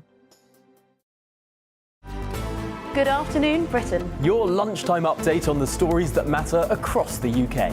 From breaking news and insightful analysis, inspiring stories and lively debates. You're comparing yourself to a former Prime Minister. Which is it? Stay informed, stay updated, stay entertained. I just don't know how anyone would not want to be there. Every weekday from midday. We are Good Afternoon Britain, only on GB News. Britain's news channel. Sir Jacob Rees-Mogg's State of the Nation, Monday to Thursday from 8 p.m. The court on Wednesday ruled that a teenager was wrongly ignored before being forced into end-of-life care. Sudiksha Thirumalesh, who was 19, died last year after being prevented from travelling abroad for treatment after doctors said her condition was incurable. Doctors said Ms. Thirumalesh's objection to their decision was unreasonable and that she should have all life-sustaining treatment ended and be put on a palliative care pathway. Last August, a ruling said that the teenager lacked mental capacity to make her own decisions, but 3 judges in the Court of Appeal overturned that decision last week.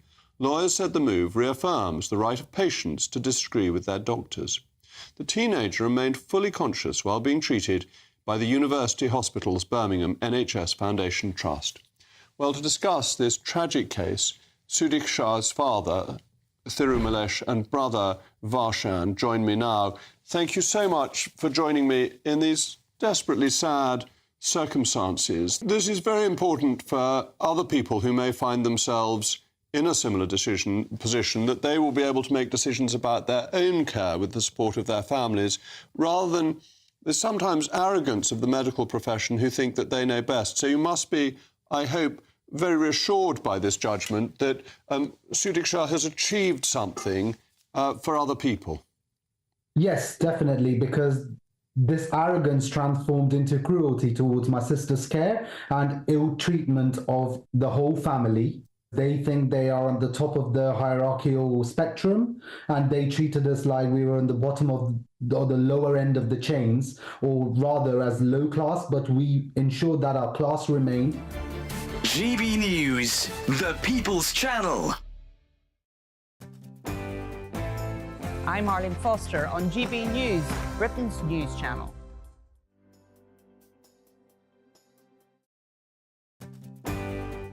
I'm Simon Evans, and this is GB News, Britain's news channel.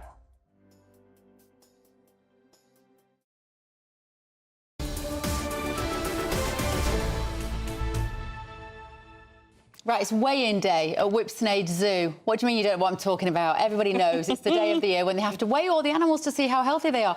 Will Hollis is there. And Will, we've been asking our viewers and listeners this morning to send in their guesses for the weight of the pig. We think it's a babi rusa. What else do we know about our little friend? Yes, well, it's kind of like a village fair where they have a cake and you guess the weight of the cake and you get to take it home. Unfortunately, you don't get to take home the Babirusa pig, which is an endangered species, but calls Whipsnade Zoo here in Bedfordshire its home, as well as around 10,000 other animals. If you were to find this animal in the wild, you would have to go to Indonesia, where it's endangered because of poaching as well as habitat loss. Some of the things that you'll notice about it if you're watching on TV is those little tusks, and that's something that some people find desirable, as well as poachers poaching the animal for meat. Here to tell us a little bit more as the weigh-in goes on, and we can see exactly how much it weighs in just a moment, is Stefan. Stefan, you're one of the keepers here. Stefan, a big day. What's going on here at Whipsnade? Yeah, so today's a big day. It's the annual weigh-in for all the animals in Cedar Whipsnade Zoo. So it's weighing and measuring, but it doesn't just happen today. We actually do this all year long because we need to make sure the animals are healthy, and one of the ways that we can measure that is make sure that their weights are the right weight for the animals. So we don't want them to be overweight and we don't want them to be underweight at the same time. And you share this data with zoos around the world for conservation efforts. What will that data tell you, and how can it help other zoos, but also the work that you do in the wild? Yeah, so all this data goes on a computer system called ZIMS, and we share that, like you said, with other zoos and the conservationists. So what it does is that when we breed with our animals as well, you start to find out what are healthy weights, what are weights that animals are thriving in, because that's very important to know. While they might not be breeding, does it because they're not having the right weight or body condition, what's going on? So all the data is important for us to share with other people. There are thousands of animals here, not just Barbarossa pigs, but giraffes and aardvarks. There's also thousands of visitors because it's the school holidays. What's happening right now in terms of people coming in here, and how important is it for them to be here? Yeah, so at the moment during summer holidays we get 5,000–6,000 people in a day, and the importance of these people being here is, one, that they have a good day, you know, that's important for the people themselves, but for us as well to get our messages across about all the conservation work we're doing, and that when they're coming to visit us, their money that they're paying to come into the zoo is making a massive difference for the animals out in the wild. Now, ZSL is spending huge amounts of money on conservation and field work with all our teams out there, and I like to remember always the general public too as well, is that you see us working on site here with our animals, but we actually got probably a lot more people working out in Asia, Africa, South America and all over the world, working with endangered species and protecting them out there. Stefan, the big thing that people watching at home, because they've been guessing all morning, want to know is the weight of the pig. So just one last chance to take a look. Bev and Dawn, would you like to take a guess as to how much you think this Barbarossa from Indonesian pig might be, and then we'll find out? Well, now we've seen it with some perspective. We're rounding up our guesses. I can't lie, Will. What have our audience been saying? Right, well, Paul reckons 47 kilogram, Adrian 9 stone, sorry, mixers here. Wendy says 14 stone, Dee says 12 to 13 stone, DVH says 32 kilograms? I'm going to, looking at that, that's quite a beast. You wouldn't want to wrestle that, would you? I'm going to go for 12 stone of pig. Does it have a name, Will? I'm told that this pig has the fantastic name of Rico. There is another pig nearby. What's his name? Sorry, say that again. We missed that. In the paddock today. What's his name? Rico. Rico. Well, I'm going to go Rico being about 14 stone. About 14 stone. Can I have a guess in kgs, please? Kilograms, what's please. that? What is it, Will? Give us the answer. Well, let's find out from Stefan. Stefan, how much does Rico the pig weigh? He actually weighs 57 kilos at the moment. 57 kilos, so we'll guess that's about 6 or 7 stone no, here. No, it's 9 stone, 8.97. For Rico the pig. OK, fantastic, Will. Thank you so much. Rico the Babby-Russie there at Whipsnade weighs 57 kilograms, which is pretty much 9 stone. Thank you all for entering, and thank you for watching. This has been Britain's Newsroom, but don't go too far. Good afternoon, Britain, with Patrick and Emily coming up right now. Yes, loads to go at. So Yvette Cooper promising to get tough on illegal migration. Do you believe her? There's also been a major update when it comes to the riots. A Pakistani journalist has now been charged with cyber terrorism for supposedly helping to whip up the hate. It's a big development, I think. It is a big development. We're going to get stuck into that. And also, why are so many children skipping exams because of anxiety? Do they need to toughen up? Is this bad parenting, or is there something more sinister going on? We're going to get stuck into so many other stories as well, so stick with us. 12 till 3, good afternoon, Britain. Looks like things are heating up. Boxed boilers, sponsors of weather on GB News. Hello, a very good morning to you. Time for the latest forecast from the Met Office for GB News. Fine at first today for many of us, but it is going to turn increasingly wet from the west, wettest in western Scotland. In fact, from mid-morning, that persistent rain already setting in across western Scotland, starting to cloud over with outbreaks of rain moving into Northern Ireland by lunchtime, and some spits and spots of rain across western England as well as Wales. Generally clouding over through the Midlands, the south and southeast, but staying dry here and relatively warm, 21, 22 Celsius or so, where Further north and northwest, it's going to feel decidedly cool as the wind picks up and the rain sets in. And in fact, it's going to turn even wetter and windier into the evening, with the most persistent and heaviest rain arriving by this stage. And as you can see, a marked contrast between western Scotland, where it's going to be thoroughly soggy, and eastern Scotland, where we've got some good rain shadow